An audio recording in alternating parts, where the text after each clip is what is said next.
ಕಳೆದ ಪಾಠದಲ್ಲಿ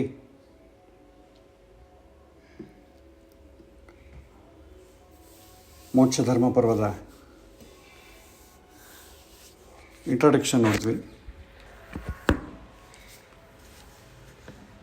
ಮುಖ್ಯವಾಗಿ ಜ್ಯೋತಿಷ್ಯದಲ್ಲಿ ಬರುವಂಥ ನಾವು ತಿಳಿಸುವಂಥ ಸಮಸ್ಯೆಗಳಿಗೆ, ಮನುಷ್ಯನ ಪಡುವಂಥ ತೊಂದರೆಗಳಿಗೆ ಶಾಶ್ವತವಾದಂಥ ಉಪಶಮನ ಇರೋದು ಮನಸ್ಸನ್ನು ಪರಿವರ್ತನೆ ಮಾಡುವ ವಿಚಾರದಲ್ಲಿ ಮಾತ್ರವೇ. ಶಾಶ್ವತವಾದ ಪರಿಷ್ಕಾರ ಅದರಲ್ಲೇ ಇದೆ. ಕ್ವಿಕ್ ಫಿಕ್ಸಲ್ಲಿ ನಮಗೆ ಬೇಕಾದಷ್ಟು ಪರಿಷ್ಕಾರಗಳನ್ನ ನಾವು ಹೇಳ್ತೇವೆ. ಸಮಸ್ಯೆಗಳು ಬಂದಾಗ ದೇವರನ್ನು ಪ್ರಾರ್ಥನೆ ಮಾಡಿ, ಧ್ಯಾನ ಮಾಡಿ, ಸಣ್ಣ ಪುಟ್ಟ ಪಾಪಗಳ ಏನಾದರೂ ಪರಿಹಾರಕ್ಕಾಗಿ ಹೋಮ, ಹವನ, ದಾನ ಇತ್ಯಾದಿಗಳನ್ನೆಲ್ಲ ಕೂಡ ನಾವು ಸಜೆಸ್ಟ್ ಮಾಡ್ತೇವೆ. ಆದರೆ ಇದು ಯಾವಾಗ ಕ್ವಿಕ್ ಫಿಕ್ಸ್, ಅದನ್ನೇನಂತೆ ನಾವು ಆಪದ್ಧರ್ಮ ಅಂತ ಕರಿತೇವೆ. ಆಪದ್ಧರ್ಮ ಕಾಲ ಅಂದರೆ ನನಗೆ ಬೇರೆ ಏನೂ ಮಾಡಲಿಕ್ಕೆ ಸಾಧ್ಯ ಇಲ್ಲದಾಗ, ನನ್ನ ಪ್ರಯತ್ನ ಎಷ್ಟು ಮಾಡಿದರೂ ಉಪಯೋಗ ಇಲ್ಲ ಅಂತ ಒಂದು ಕನ್ಕ್ಲೂಷನಿಗೆ ಬಂದಾಗ, ಆವಾಗ ನಾನು ಈ ಆಪದ್ಧರ್ಮಕ್ಕೆ ಬರ್ತೇನೆ. ಈಗಿನ ಜೀವನ ನೋಡಿದ್ರೆ ಸಹಜ ಧರ್ಮಕ್ಕಿಂತಲೂ ಆಪದ್ಧರ್ಮವನ್ನು ಅನುಷ್ಠಾನ ಮಾಡೋದೇ ಜಾಸ್ತಿ. ನಾವು ಸಹಜ ಧರ್ಮ ಅಂತ ಗೊತ್ತೇ ಇಲ್ಲಾರ್ದಂಥ ಸ್ಥಿತಿ ನಿರ್ಮಾಣ ಆಗಿದೆ. ಈಗ ಮನುಷ್ಯ ಪ್ರಾಮಾಣಿಕವಾಗಿ ಸಹಜವಾಗಿ ಏನು ಮಾಡಬೇಕು ಅಂತಂಬೋ ವಿಚಾರ ಬಿಟ್ಟು, ಆಪತ್ಕಾಲದ ಬಂದಾಗ ಏನು ಮಾಡಬೇಕು ಅದಕ್ಕೆ ತಕ್ಕಂತೆ ಮನುಷ್ಯ ರಿಯಾಕ್ಟ್ ಆಗ್ತಾ ಇದ್ದಾನೆ. ಏನಾದರೂ ಹೋಮ ಹವನಾದಿಗಳು, ಪೂಜೆಗಳು ಇದೆಲ್ಲ ಕೂಡ ಆಪತ್ತು ಬಂದಾಗೆ. ಕಷ್ಟ ಬಂತು, ಜ್ಯೋತಿಷ್ಯರ ಹತ್ರ ಹೋಗ್ತೇವೆ. ಅವರು ಒಂದು ದೇವರನ್ನು ಪ್ರಾರ್ಥನೆ ಮಾಡಿ ಇಂತಿಂಥ ದೇವಸ್ಥಾನಕ್ಕೆ ಹೋಗಿ ಅಂತ ಹೇಳ್ತಾರೆ. ಆ ಸಮಯದಲ್ಲಿ ಸುತ್ತಿ ಬಂದುಬಿಡ್ತೇವೆ. ಸಮಸ್ಯೆ ಪರಿಹಾರ ಆದ ನಂತರ ಮತ್ತೆ ಯಥಾ ರೀತಿ ನಮ್ಮ ಲೈಫ್ ಸ್ಟೈಲ್ ನಮಗಿರೋದೆ. ಸೊ ಹಿಂದೆ ಅನುದಿನ ದೇವರನ್ನು ಪ್ರಾರ್ಥನೆ ಮಾಡಬೇಕು ಅಂತಂಬೋ ಇದರಿಂದ ಸಮಸ್ಯೆಗಳು ಬಂದಾಗೆ ಭಗವಂತನ ಪ್ರಾರ್ಥನೆ ಮಾಡಬೇಕು ಅಂತ ಸ್ಥಿತಿಗೆ ನಾವು ಇಳಿದಿದ್ದೇವೆ. ಈಗ ಬರ್ತಾ ಇರುವಂಥ ಜನರೇಷನ್ ಕೂಡ ಹಾಗೇ ಇದೆ. ಯಾವ ಪೂಜೆ ಮಾಡಬೇಕು, ಯಾವ ದೇವ್ರ ಗುಡಿ ಸುತ್ತಬೇಕು, ನಾನು ಯಾವ ದೇವರನ್ನು ನಮಸ್ಕಾರ ಮಾಡಬೇಕು, ಎಷ್ಟು ಜಪ ಮಾಡಬೇಕು, ಇದೆಲ್ಲ ಹಿಂದೆ ಸಹಜವಾಗಿ ಅನುನಿತ್ಯ ಮಾಡ್ತಾ ಇದ್ದದಂತ ಇವತ್ತು ಆಪದ್ಧರ್ಮ ಕೆಳಗೆ ಬಂದಿದೆ. ಹಾಗೆ ಆಪತ್ಕಾಲದಲ್ಲಿ ನಮಗಿನ್ನ ಪ್ರಯತ್ನ ಮಾಡಲಿಕ್ಕೆ ಆಗದೇ ಇಲ್ಲ ಅಂದ ಪಕ್ಷದಲ್ಲಿ ಜ್ಯೋತಿಷ್ಯರಾಗಲಿ ಅಥವಾ ಹಿರಿಯರಾಗಲಿ ಪೌರೋಹಿತರಾಗಲಿ ಈ ಥರ ಮಾಡಿ, ಈ ಥರ ಪೂಜೆ ಮಾಡಿ, ಆಪದ್ಧರ್ಮ ಕಳೆದು ಹೋದ ಮೇಲೆ ಮತ್ತೆ ಸಹಜ ಸ್ಥಿತಿಗೆ ಬರಬೇಕು. ಆದರೆ ನಾವು ಆಪದ್ಧರ್ಮದಲ್ಲೇ ಕೂತಿರ್ತೇವೆ. ಭೀಷ್ಮಾಚಾರ್ಯರು ಧರ್ಮರಾಜನಿಗೆ ಉಪದೇಶ ಮಾಡುವವರು ಕೂಡ ಶಾಂತಿ ಪರ್ವದಲ್ಲಿ ಮೊದಲು ರಾಜಧರ್ಮ ಪರ್ವ ಬರುತ್ತೆ. ರಾಜನಾದವನು ಹೇಗೆ ಪರಿಪಾಲನೆ ಮಾಡಬೇಕು, ಆಮೇಲೆ ಆಪತ್ತು ಬಂದಾಗ ಏನು ಮಾಡಬೇಕು ಅಂತ ಆಪದ್ಧರ್ಮವನ್ನು 2ನೇ ಅಧ್ಯಾಯವಾಗಿ ಆಪದ್ಧರ್ಮವನ್ನು ವಿಶ್ಲೇಷಣೆ ಮಾಡ್ತಾನೆ. 3ನೇದಾಗಿ ಮೋಕ್ಷ ಧರ್ಮ ಪರ್ವ.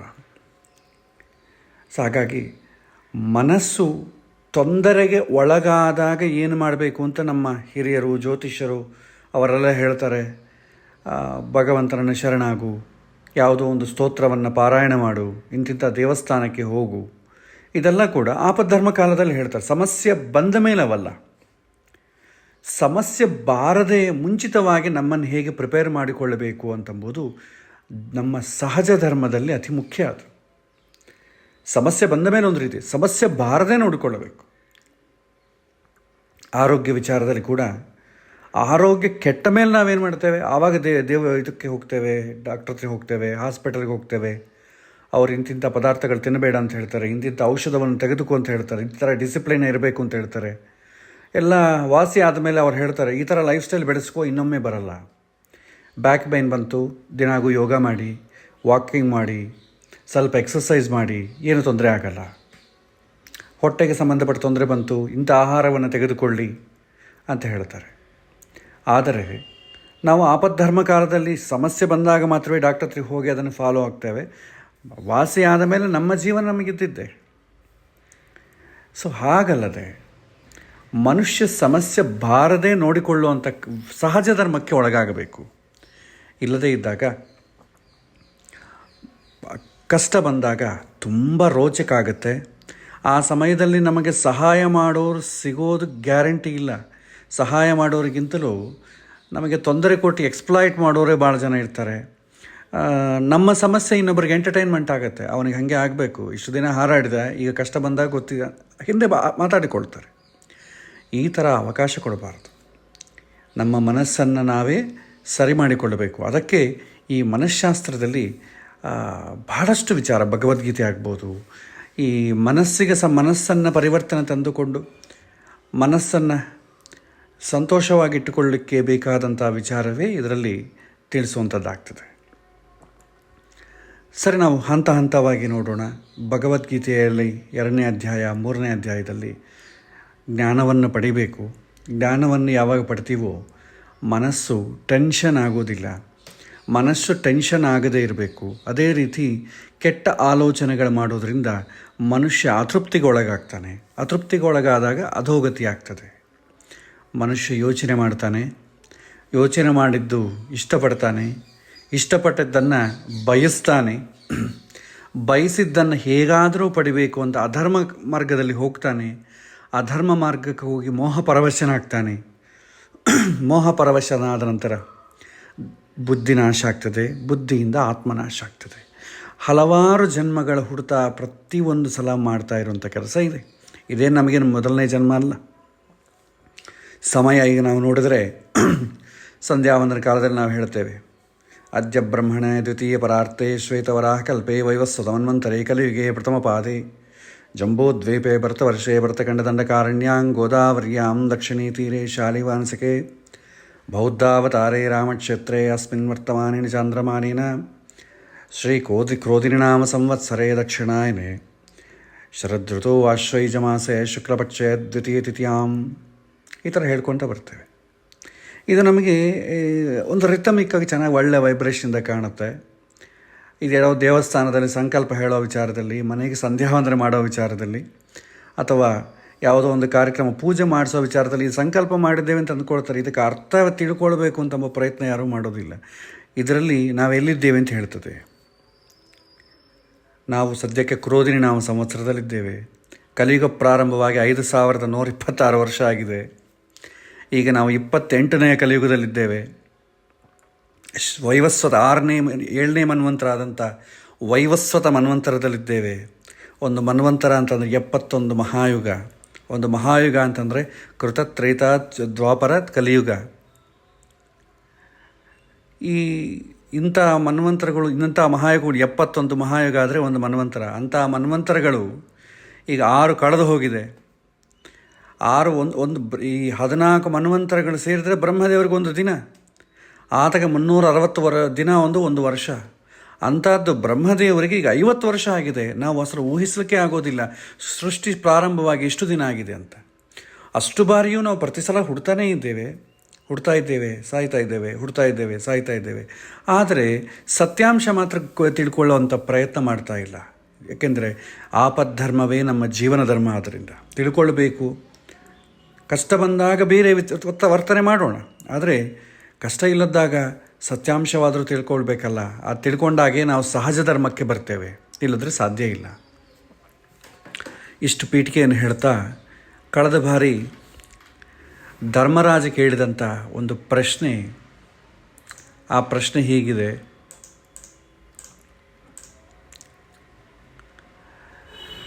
ಯಸ್ಮಿಂಸ್ತು ವಿಷಯೇ ಯೋ ಯೋ ಯಾತಿ ವಿನಿಶ್ಚಯಂ ಸ ತಮೇವಾ ವಿಜಾನಾತಿ ನಾಣ್ಯಂ ಭರತ ಸತ್ತಮಃ ಅಂತ ಹೇಳ್ತಾನೆ ಭೀಷ್ಮ. ಸರಿ, ಯುಧಿಷ್ಠಿರ. ಏನಿದ್ರ ಅರ್ಥ? ಈ ಅರ್ಥ ಮೊದಲನೇ ಪ್ರಶ್ನೆ ಇದೇ ಹಾಕ್ತಾನೆ ಶಾಂತಿ ಪರ್ವದಲ್ಲಿ. ಮನುಷ್ಯ, ಇದು ನಮಗೆ ತುಂಬ ರಿಲೆವೆಂಟ್ ಆದಂಥ ಪ್ರಶ್ನೆ ಇದು. ಮನುಷ್ಯ ಏನೇನೋ ಮಾಡ್ತಾನೆ, ಏನೋ ಆಗಬೇಕು ಅಂತ ಬಯಸ್ತಾನೆ. ಒಂದೊಂದು ಸಲ ಬಯಸಿದ್ದು ಸಿಗತ್ತೆ, ಒಂದೊಂದು ಬಯಸಿದ್ದು ಸಿಗೋದಿಲ್ಲ, ಸಾಧ್ಯ ಆಗೋದಿಲ್ಲ. ಮಾಡಬೇಕು ಅಂದ್ಕೊಂಡು ಮಾಡೋಕ್ಕಾಗೋದೇ ಇಲ್ಲ. ತುಂಬ ಕಷ್ಟಪಡ್ತಾನೆ, ಮನಸ್ಸು ಕೆಡಿಸಿಕೊಳ್ತಾನೆ. ಸೊ ಹಾಗಾಗಿ ಈ ಸಮಸ್ಯೆಯಿಂದ ಪಾರಾಗುವ ದಾರಿ ಹೇಳಿ. ಏನೋ ಅಂದ್ಕೊತೀವಿ, ಯಾಕಂದರೆ ಪ್ರತಿನಿತ್ಯ ನಾವು ಅಂದ್ಕೊಳ್ಳೋದೇ ಇದು ಹೀಗಾಗಬೇಕು, ನಮ್ಮದೆಲ್ಲ ಒಂದು ಲಿಸ್ಟ್ ಇರ್ತದೆ. ಯಾವುದೇ ಒಂದು ವಿಚಾರ ನಮ್ಮ ಕಣ್ಣು ಮುಂದೆ ನಡೆಯೋದು ಇದು ಹೀಗೆ ಆಗಬೇಕು ಅಂತ ಒಂದು ತಲೆಗಿಟ್ಕೊಂಡಿರ್ತೇವೆ. ಒಂದು ಸಣ್ಣ ಮಗುವಿಂದ ಹಣ್ಣು ಮುದುಕರ ತನಕ ನನ್ನ ಮನಸ್ಸಿಗೆ ಅಂದುಕೊಂಡಿದ್ದ ಥರ ಆಗಬೇಕು ಅಂತ ಪ್ರತಿಯೊಬ್ಬರು ಅಂದ್ಕೊಂಡಿರ್ತಾರೆ. ಒಂದು ಮನೆಯಲ್ಲಿ 4 ಜನ 4 ಥರ ಅಂದ್ಕೊಳ್ಳಿ, ಆ ಮನೆ ನರಕ ಆಗ್ತದೆ. ಎಲ್ಲರೂ ಜಗಳಾಡಿಕೊಳ್ತಾರೆ, ನಂತರನೇ ಆಗಬೇಕು, ನೀ ನನ್ನ ಮಾತು ಕೇಳಿಲ್ಲ, ದೊಡ್ಡವರಂದರೆ ಗೌರವ ಇಲ್ಲ, ನೀವು ಈ ಕಾಲದಲ್ಲಿ ಇಲ್ಲ, ನೀವು ಯಾವುದೋ ಕಾಲದಲ್ಲಿ ಹೇಳ್ತಾ ಇದ್ದೀರಿ, ಈ ಥರ ಗಲಾಟೆ ಶುರು ಆಗ್ತದೆ. ಸೊ ಇದು ಎಲ್ಲರ ಮನೆಗೆ ಸಮಸ್ಯೆ ಬರ್ತಾ ಇದೆ. ಇದು ಕೇವಲ ಹಣ ಇದ್ದವ್ರಿಗೆ ಮಾತ್ರ ಅಲ್ಲ, ಎಲ್ಲರ ಮನೆಯಲ್ಲೂ, ಶ್ರೀಮಂತನಾದವ್ರ ಮನೆಯಲ್ಲೂ ಜಾಸ್ತಿ ಸಮಸ್ಯೆ ಬರ್ತದೆ, ಹಣ ಇಲ್ಲದವನಿಗೂ ಸಮಸ್ಯೆ ಬರ್ತದೆ. ಯಾಕೆ ಹೀಗೆ? ಅದಕ್ಕೆ ಉತ್ತರ ಕೊಡಿ ಅಂತ ಧರ್ಮರಾಜ ನಿಮ್ಮೆಲ್ಲ ಪರವಾಗಿ ಭೀಷ್ಮಾಚಾರ್ಯನ ಕೇಳ್ತಾನೆ. ಅದಕ್ಕೆ ಭೀಷ್ಮಾಚಾರ್ಯರು ಉತ್ತರ ಕೊಡ್ತಾರೆ, ಯಥಾಚ ಪರ್ಯೇತಿ ಲೋಕತಂತ್ರ ಮಸಾರವತ್ ತಥಾ ವಿರಾಗೋತ್ರ ಜಾಯತೆ ನಾತ್ರ ಸಂಶಯ. ಕಳೆದ ಪಾಠದಲ್ಲಿ ಈ ಶ್ಲೋಕವನ್ನು ಸ್ಪರ್ಶ ಮಾಡಿದ್ವಿ. ಅದನ್ನು ಮತ್ತಿಷ್ಟು ಪುನರಾವಲೋಕನ, ಮತ್ತಿಷ್ಟು ಆಳವಾಗಿ ತಿಳಿಸುವಂಥ ಪ್ರಯತ್ನ ಮಾಡ್ತಾಯಿದೆ. ಏಕೆಂದರೆ ಇದನ್ನು ಮತ್ತೆ ಪುನರಾವಲೋಕನ ಮಾಡಿದರೇ ನಮ್ಮ ಮನಸ್ಸಲ್ಲಿ ಕೂತುಕೊಳ್ಳುತ್ತೆ. ಸಹಜ ಧರ್ಮಕ್ಕೆ ಇದು ಹೆಲ್ಪ್ ಆಗ್ತದೆ. ಇಲ್ಲಾಂದರೆ ನಮಗೆ ಇದೆಲ್ಲ ಯಾವಾಗ ಇಟ್ಕೋಬೇಕು, ಜ್ಯೋತಿಷ ಪಾಠ ಸಂಡೇ ಇಟ್ಟುಕೊಳ್ಳೋಣ, ಭಗವದ್ಗೀತೆ ಶನಿವಾರ ಬೆಳಗ್ಗೆ, ನಂತರ ಉಳಿದ ದಿನ ಎಲ್ಲ ಕೂಡ ನಮ್ಮ ಕೆಲಸಗಳಿದ್ದೇ ಇದೆ. ಹಾಗಾದರೆ ಕಷ್ಟ.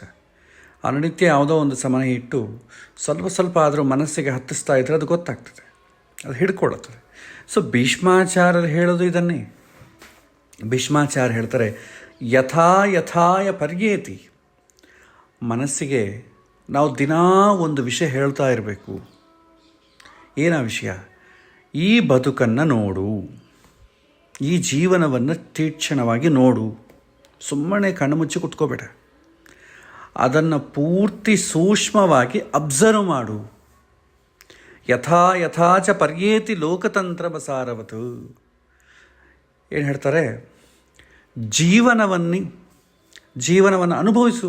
ಪ್ರತಿಯೊಂದು ವಿಚಾರ ಆಗಬಹುದು, ಅನುಭವಿಸು. ನಾವು ಇಂದ್ರಿಯಗಳಿಂದ ಏನೇನು ನಾವು ಇನ್ಫಾರ್ಮೇಷನ್ ಗ್ಯಾದರ್ ಮಾಡ್ತೀವೋ ಆ ವಿಚಾರವನ್ನು ಅನುಭವಿಸಿದ ಮೇಲೆ ಆ ಅನುಭವದ ಲಿಮಿಟೇಷನ್ ತಿಳ್ಕೊ. ಅಂದರೆ ಯಾವ ವಿಚಾರ ನನಗೆ ಎಷ್ಟುವರೆಗೂ ಸುಖ ಕೊಡಲಿಕ್ಕೆ ಸಾಧ್ಯ, ಎಷ್ಟು ಅದರ ಲಿಮಿಟೇಷನ್ ಏನು, ಈ ಒಂದು ನಮ್ಮ ಈ ಒಂದು ಪ್ರಪಂಚದಲ್ಲಿ ಒಂದು ಸ್ವಾರಸ್ಯ ಏನಂತಂದರೆ, ಆಶ್ಚರ್ಯಕರವಾದಂಥ ವಿಷಯ ಏನಂದರೆ, ನಮಗೆ ಯಾವುದು ಸುಖ ಕೊಡುತ್ತೋ ಅದೇ ವಸ್ತು ದುಃಖ ಕೊಡುತ್ತೆ. ಸುಖ ಕೊಡುವಂಥ ವಸ್ತು ಬೇರೆ, ದುಃಖ ಕೊಡುವಂಥ ವಸ್ತು ಬೇರೆ ಇಲ್ಲ. ಯಾವುದು ಸುಖ ಕೊಡುತ್ತೋ ಅದೇ ವಸ್ತುವೇ ನಮಗೆ ದುಃಖ ಕೊಡೋದು. ಹಾಗಾಗಿ ಸುಖ ಎಷ್ಟುವರೆಗೆ ಕೊಡುತ್ತೆ ಅಂತ ನಾವು ಲಿಮಿಟೇಷನ್ ತಿಳ್ಕೊಳ್ಬೇಕು. ಆಮೇಲೆ ಅದನ್ನು ಜಾಗ್ರತೆ ಇಟ್ಕೋಬೇಕು. ಈಗ ನೀವು ನೋಡಿ, ಈ ನಾರ್ತ್ ಇಂಡಿಯಾಲಾಗಲಿ ಅಥವಾ ನಮ್ಮ ಸೌತ್ ಇಂಡಿಯಾಲ್ ಕೂಡ ಪ್ರಾರಂಭ ಆಗಿದೆ. ಎಷ್ಟೋ ಜನ ಈ ಕೆಲವಿನ ಮಾದಕ ದ್ರವ್ಯಗಳನ್ನು ಬಾಯಲ್ಲಿ ಹಾಕೊಂಡು ಅಗಿತಾ ಇರ್ತಾರೆ. ಆ ರಸ ಏನಿದೆ, ಆ ರಸವನ್ನು ಸ್ವಲ್ಪ ಅನುಭವಕ್ಕೆ ತಂದು ಕೊಡ್ತಾರೆ. ಆ ರಸ ಬಾಯಲ್ಲಿದ್ದಷ್ಟವರೆಗೂ ಚೆನ್ನಾಗಿರುತ್ತೆ. ಅದೇನಾದರೂ ಹೊಟ್ಟೆಯಲ್ಲಿ ಹೋದರೆ ಹೊಟ್ಟೆ ಕಲಸಿ ತುಂಬ ವಿಕಾರಗಳಾಗ್ತದೆ. ಹಾಗಾಗಿ ಅದನ್ನು ಹೊಟ್ಟೆ ಒಳಗೆ ಹೋಗದೆ ಬಾಯಲ್ಲೇ ಇಟ್ಟುಕೊಂಡು ಅಗದು ಉಗುಳ್ತಾ ಇರ್ತಾರೆ. ಎಷ್ಟೋ ವಿಚಾರ ಅಷ್ಟೇ, ಚೂ ಮಾಡ್ತಾ ಇರ್ತಾರೆ, ಅದು ಒಳಗೆ ಹೋಗಬಾರ್ದು. ಅಂದರೆ ಏನು? ಅದರ ಲಿಮಿಟೇಷನ್ ಗೊತ್ತಿದೆ, ಅದು ಎಷ್ಟುವರೆಗೂ ಸುಖ ಕೊಡುತ್ತೆ, ಹೇಗೆ ಅದನ್ನು ಸುಖ ಕೊಡುತ್ತೆ ಅಂತ ಗೊತ್ತಿದೆ. ಅದ ನಂತರ ಅದನ್ನು ಏನು ಮಾಡ್ತೇವೆ, ತೊಗೊಂಡ್ರೆ ತುಂಬ ಕಷ್ಟ ಆಗ್ತದೆ. ಆಹಾರ ತಗೊಳ್ಳಿ, ಅನ್ನ ತಗೊಳ್ಳಿ. ಅನ್ನ ತಯಾರು ಮಾಡಿದಂಥ ವಿತಿನ್ 1.5 ಅವರಲ್ಲಿ ಕನ್ಸ್ಯೂಮ್ ಮಾಡಬೇಕು, ಬಿಸಿಯಾಗಿ ತಿನ್ನಬೇಕು ಅಂತ ಹೇಳ್ತಾರೆ. ಅದಕ್ಕೆ ಬಡಿಸೋ ಕಾಲಕ್ಕೆ ಅನ್ನ ಮಾತ್ರ ಬಿಸಿಯಾಗಿ ಬಡಿಸ್ತಾರೆ. 1.5 ಅವರ್ ನಂತರ ಅದು ಸ್ವಾರಸ್ಯವನ್ನು ಕಳೆದುಕೊಳ್ಳುತ್ತೆ. ಅಂದರೆ ಅನ್ನ ಇರುತ್ತೆ ಅಷ್ಟೇ, ಅದಕ್ಕೆ ಅದು ಕೊಡುವಂಥ ಶಕ್ತಿ ಏನೂ ಇರಲ್ಲ. ನಂತರ 9 ಅವರ್ಸ್ ಆಯಿತು ಅಂದ್ಕೊಳ್ಳಿ, ಅನ್ನ ವಿಷ ಆಗ್ತದೆ. ನಮಗೆ ಗೊತ್ತಾಗ್ತದೆ, ಅನ್ನ ತುಂಬ ಹೊತ್ತಾಯ್ತಂದರೆ ಅದನ್ನು ಬಿಸಾಟ್ಬಿಡ್ತೇವೆ, ಬಳಸೋಲ್ಲ, ಮತ್ತು ಬೇರೆ ಅನ್ನ ಮಾಡ್ತೇವೆ. ಅದನ್ನು ಮತ್ತೆ ಬೇರೆ ಫ್ರಿಜ್ಜಲ್ಲಿಟ್ಟು ಕನ್ಸ್ಯೂಮ್ ಮಾಡಲಿಕ್ಕೆ ಬರೋದಿಲ್ಲ. ಲಿಮಿಟೇಷನ್ ಗೊತ್ತಿದೆ. ಮನೆಯಲ್ಲೂ ಅಷ್ಟೇ, ಆಫೀಸಲ್ಲೂ ಅಷ್ಟೇ, ನಾವು ಮಾಡುವಂಥ ಲೌಕಿಕದಲ್ಲಿ ನಾವು ಮಾಡುವಂಥ ಪ್ರತಿಯೊಂದು ವಿಚಾರಕ್ಕೂ ಕೂಡ ಲಿಮಿಟೇಷನ್ ಇದೆ. ಆ ಲಿಮಿಟೇಷನ್ ತಿಳ್ಕೊಂಡು ಎಷ್ಟುವರೆಗೂ ಸುಖ ಕೊಡುತ್ತೋ ತಿಳ್ಕೊಂಡು ಜೀವನ ಮಾಡ್ತೇವೆ. ಅದೇ ರೀತಿ ನಮ್ಮ ಬದುಕಲ್ಲಿ ಕೂಡ ಪ್ರತಿಯೊಂದು ವಿಚಾರ, ಇಂದ್ರಿಯಗಳಿಂದ ಸಂಗ್ರಹಣೆ ಮಾಡುವಂಥ ವಿಚಾರ ಆಗಬಹುದು, ಮನಸ್ಸು ಪದೇ ಪದೇ ಅಂತರ್ಮಥನ ಮಾಡುವಂಥ ವಿಚಾರ ಆಗಬಹುದು, ನಿರ್ಣಯ ತಗೊಳ್ಳುವಂಥ ಬುದ್ಧಿ ಆಗಬಹುದು, ಅದರ ಲಿಮಿಟೇಷನ್ ತಿಳ್ಕೊಳ್ಬೇಕು. ಎಷ್ಟುವರೆಗೂ ಸುಖವನ್ನು ಕೊಡುತ್ತೆ ತಿಳ್ಕೋಬೇಕು. ಅನುಭವಿಸು, ಅನುಭವದ ಲಿಮಿಟೇಷನ್ ತಿಳ್ಕೊ. ಅಷ್ಟೇ ಆಗಲಿ, ಈ ಲಿಮಿಟೇಷನ್ ತಿಳ್ಕೊಂಡಾಗೆ ನಮಗೆ ಅದು ಸಾಕು ಅನಿಸುತ್ತೆ. ಅಷ್ಟೇ ಆಗಲಿ, ಶಾಸ್ತ್ರ ಓದಿ ಯಾರಿಗೂ ಕೂಡ ವೈರಾಗ್ಯ ಬರುವುದಿಲ್ಲ. ಜೀವನವನ್ನು ಪರೀಕ್ಷಿಸದೆ ಕೇವಲ ಶಾಸ್ತ್ರ ಮಾತ್ರ ಓದಿದರೆ ಸ್ವಲ್ಪ ದಿನಕ್ಕೆ ಶಾಸ್ತ್ರದ ಮೇಲೆ ವೈರಾಗ್ಯ ಬರುತ್ತೆ. ಕೇವಲ ಭಗವದ್ಗೀತೆ ಶ್ಲೋಕಗಳು, ಭಗವದ್ಗೀತೆಯ ಅರ್ಥ ನಮ್ಮನ್ನು ಬದಲಾವಣೆ ಮಾಡೋದಿಲ್ಲ. ಅದನ್ನು ನಾವು ಅರ್ಥ ಮಾಡಿಕೊಂಡು ಜೀವನದಲ್ಲಿ ಅನುಷ್ಠಾನ ಮಾಡಿದಾಗ ಅದು ನಮಗೆ ಫಲ ಸಿಗೋದು. ಹಾಗಾಗಿ ನಮ್ಮ ಜೀವನದಲ್ಲಿ ಅನುನಿತ್ಯ ಮನಸ್ಸಿಗೆ ಹೇಳು, ಈ ಜೀವನವನ್ನು ಅಬ್ಸರ್ವ್ ಮಾಡು, ಮಾಡ್ತಾ ಇರುವಂಥ ಪ್ರತಿಯೊಂದು ಕೆಲಸವನ್ನು ಅಬ್ಸರ್ವ್ ಮಾಡು. ಅಬ್ಸರ್ವ್ ಮಾಡಿದಾಗ ಗೊತ್ತಾಗ್ತದೆ ಎಷ್ಟುವರೆಗೂ ಸುಖ ಕೊಡಬಲ್ಲದು. ತಿಳ್ಕೊ. ಆ ಲಿಮಿಟೇಷನ್ ತಿಳ್ಕೊಂಡ್ರೆ ಮತ್ತೆ ಅದು ಬೇಕು ಅಂತ ಅನಿಸಲ್ಲ. ಅದನ್ನೇ ವೈರಾಗ್ಯ ಅಂತಾರೆ. ಹಾಗಾಗಿ ಬದುಕನ್ನು ನೋಡು, ಬದುಕಿನಿಂದ ಓಡಿ ಹೋಗಬೇಡ ಅಂತ ಹೇಳ್ತಾರೆ. ಬದುಕಿನಿಂದ ಓಡಿ ಹೋದರೆ ಬಾಡಿ ಹೋಗ್ತೀವಿ. ಈಗ ತಾಮರದ ಬಳ್ಳಿ ನೋಡಿ, ಅದು ಕೆಸರಿನಲ್ಲೇ ಬೆಳೆಯುತ್ತೆ. ಕೆಸರಿನಲ್ಲಿ ಕಿತ್ತಿ ಬೇರೆ ಕಡೆ ಹೊರಗೆ ಹಾಕಿದರೆ ಸತ್ತು ಹೋಗ್ತದೆ. ಕೆಸರಿನಲ್ಲಿದ್ರೇ ಚೆನ್ನಾಗಿ, ಆದರೂ ಕೆಸರಿನಲ್ಲಿದ್ದರೂ ಕೂಡ ಯಾವ ಕೆಸರನ್ನು ಅಂಟಿಸಿಕೊಳ್ಳೋದಿಲ್ಲ ಅದು. ಹಾಗೆ ನಾವು ಬದುಕುದಲ್ಲಿ ಸಂಸಾರದಲ್ಲೇ ಇರಬೇಕು. ಬಿಟ್ಟು ಓಡಿ ಹೋಗ್ಲಿಕ್ಕೆ ಆಗೋದಿಲ್ಲ. ಕಷ್ಟ ಓಡಿ ಬೇಡ ಅಂತ ಓಡಿ ಹೋಗ್ಲಿಕ್ಕೆ ಎಸ್ಕೇಪಿಸಮ್ ವರ್ಕೌಟ್ ಆಗಲ್ಲ. ಆದರೆ ಬದುಕನ್ನು ಅಬ್ಸರ್ವ್ ಮಾಡು, ಬದುಕಿಂದ ಓಡಿ ಹೋಗಬೇಡ ಅಂತ ಭೀಷ್ಮಾಚಾರ್ಯರು ಉಪದೇಶ ಹೇಳ್ತಾರೆ. ಹಾಗಾಗಿ ಜೀವನವನ್ನು ಅನುಭವಿಸಿ ಅದರ ಇತಿಮಿತಿಯನ್ನು ಅರ್ಥ ಮಾಡಿಕೊ. ಇದು ಅಷ್ಟೇ, ಇದು ಇಷ್ಟೇ, ಮತ್ತೆ ಇದರ ಮೇಲೆ ಹುಚ್ಚು ಕಟ್ಟಬೇಡ ಅಂತ ಮನಸ್ಸಿಗೆ ಪ್ರತಿದಿನ ಎಕ್ಸ್ಪ್ಲೈನ್ ಮಾಡು. ಇದೇ ವೈರಾಗ್ಯ. ಭಾಳ ಜನ ವೈರಾಗ್ಯ ಅಂದರೆ ಡಿಟ್ಯಾಚ್ಮೆಂಟ್ ಅಂತ ಒಂದು ಕೆಟ್ಟ ಶಬ್ದ ಅರ್ಥ ಹೇಳ್ತಾರೆ. ವೈರಾಗ್ಯ ಅಂದರೆ ಡಿಟ್ಯಾಚ್ಮೆಂಟ್ ಅಲ್ಲ, ಡಿಟ್ಯಾಚ್ಡ್ ಅಟ್ಯಾಚ್ಮೆಂಟ್. ನಾವು ಅಟ್ಯಾಚಲ್ಲೇ ಇರಬೇಕು, ಬಟ್ ಅದು ಡಿಟ್ಯಾಚ್ಡ್ ಆಗಿರಬೇಕು.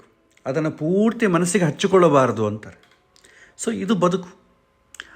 ಆಮೇಲೆ ಸ್ವಲ್ಪ ಬದುಕನ್ನು ನೋಡೋಣ. ಬದುಕಂದರೆ ಏನು, ಇದನ್ನು ನಾವು ಸ್ವಲ್ಪ ಅಬ್ಸರ್ವ್ ಮಾಡಬೇಕು. ನಮ್ಮ ಬದುಕು ಅಂದರೆ ಏನು, ನಾವು ಬದುಕಲ್ಲಿ ಏನು ನಿರೀಕ್ಷಣೆ ಮಾಡ್ತೇವೆ? ಪ್ರತಿಯೊಬ್ಬರು ಸುಖವೇ. ಎಲ್ಲರಿಗೂ ಕೂಡ ಸುಖ ಇರಬೇಕು. ಸುಖ ಅಂತಂದರೆ ಕಂಫರ್ಟ್. ಪ್ರತಿಯೊಂದು ವಿಚಾರದಲ್ಲಿ ಹೀಗಾಗಬೇಕು, ಹಾಗಾಗಬೇಕು, ಅವ್ರವ್ರಿಗೆ ಅನಿಸುತ್ತಲ್ಲ ಹೀಗೆ ಚೆನ್ನಾಗಿರುತ್ತೆ, ಅದೆಲ್ಲ ಅವ್ರ ಸುಖ, ಕಂಫರ್ಟ್. ಹಾಗಾದರೆ ಅವ್ರಿಗೆ ಮನಸ್ಸಿಗೆ ಸಂತೋಷ ಆಗ್ತದೆ. ಅದು ಮಾನಸಿಕವಾಗಿ ಸುಖ ಆಗ್ಬೋದು, ಶಾರೀರಿಕವಾಗಿ ಸುಖ ಆಗ್ಬೋದು. ಮನೆಗೆ ಬೇಕಾದಂಥ ವಸ್ತು ಸಂಗ್ರಹಣೆ ಎಲ್ಲ ಮಾಡಿದರೆ ಶರೀರ ಸುಖವಾಗಿರುತ್ತೆ. ಒಂದು AC, ಕಿಂಗ್ ಸೈಜ್ ಬೆಡ್ಡು, ಆಮೇಲೆ ಈ ಮ್ಯೂಸಿಕ್ ಸಿಸ್ಟಮು, ವೆಹಿಕಲ್ಲು. ಆದಷ್ಟು ಶರೀರ ಸ್ವಲ್ಪ ಕೂಡ ಕಷ್ಟಪಡದೆ ನೋಡಿಕೊಳ್ಳಿಕ್ಕೆ ಬೇಕಾದಂಥ ವಸ್ತು ಸಂಗ್ರಹಣೆ ಮಾಡೋದನ್ನೇ ನಾವು ಸುಖ ಅಂತೇವೆ. ಅದೇ ರೀತಿ ಮಾನಸಿಕವಾದ ಸುಖ ಇದೆ. ಮಾನಸಿಕವಾದ ಸುಖ ಏನು? ನಾನು ಹೇಳಿದ ಪ್ರಕಾರ ಎಲ್ಲರೂ ನಡ್ಕೊಳ್ಳಬೇಕು. ನನ್ನ ಮನಸ್ಸು ಹೇಗೆ ಬಯಸತ್ತೋ ಅದೇ ಎಲ್ಲರೂ ಕೂಡ ಪಾಲಿಸಬೇಕು. ಇದು ಮಾನಸಿಕವಾದ ಕಂಫರ್ಟ್.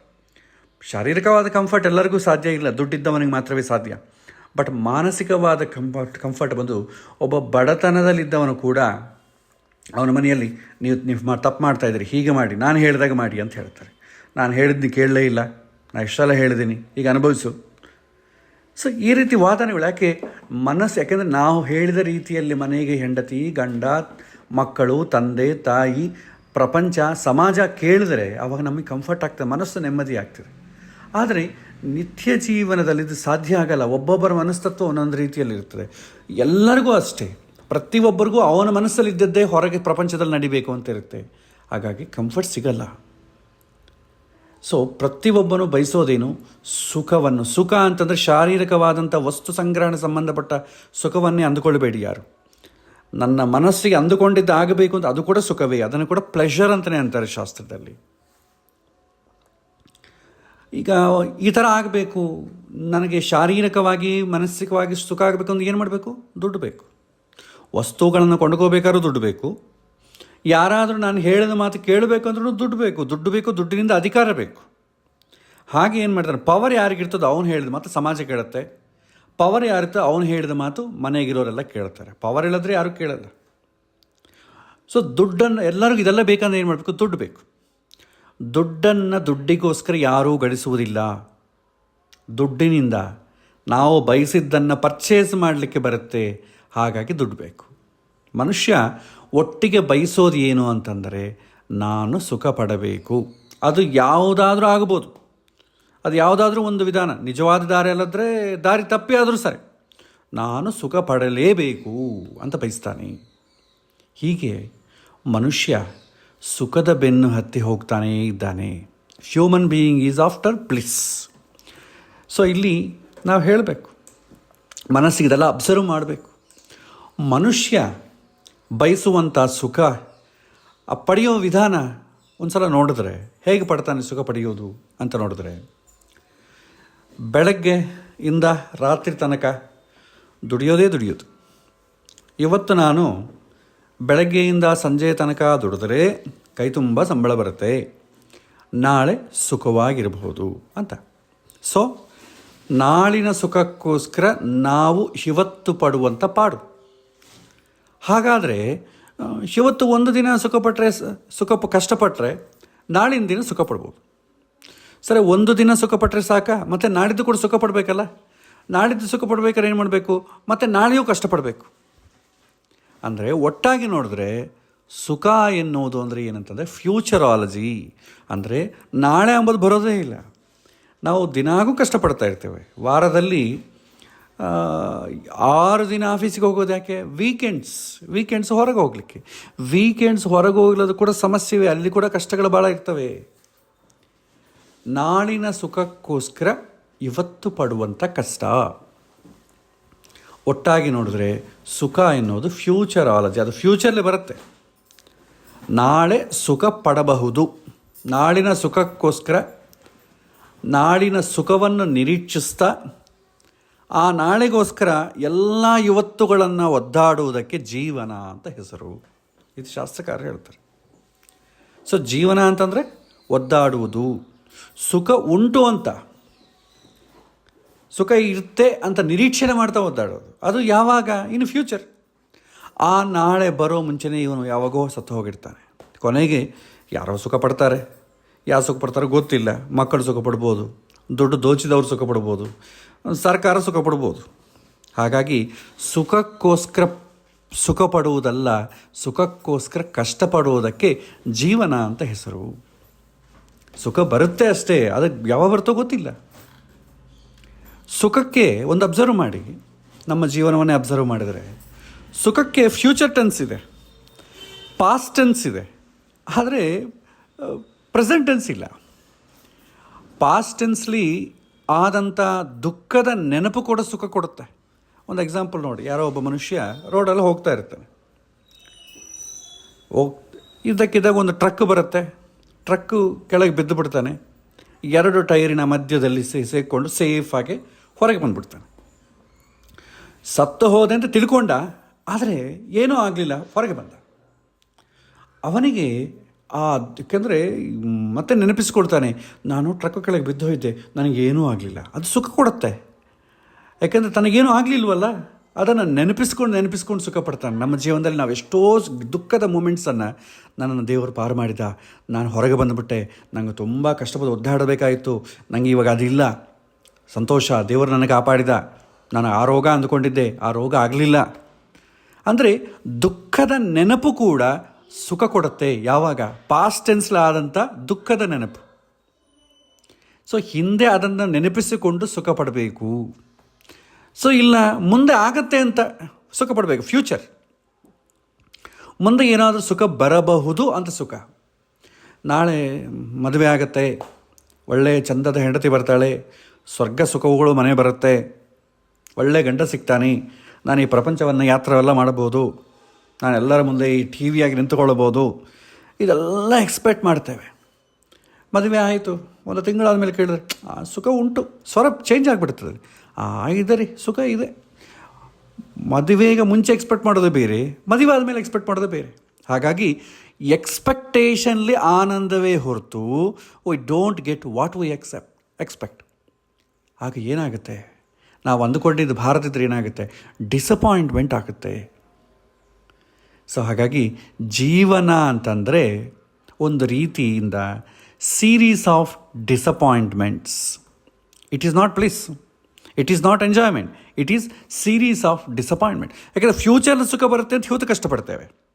ಸೊ ಹಿಂದೆ ಯಾವಾಗೋ ದುಃಖ ಆದದ್ದು, ಸುಖ ಆದದ್ದು ನೆನಪುಗಳು ಸುಖ ಕೊಡುತ್ತೆ. ಸೊ ಪ್ರೆಸೆಂಟಲ್ಲಿ ಸುಖ ಏನಿದೆ ನಮಗೆಲ್ಲ ಗೊತ್ತಿದೆ. 60 ವರ್ಷ ಚೆನ್ನಾಗಿ ರಾತ್ರಿ ಹಗಲು ದುಡಿದಿತ್ತು.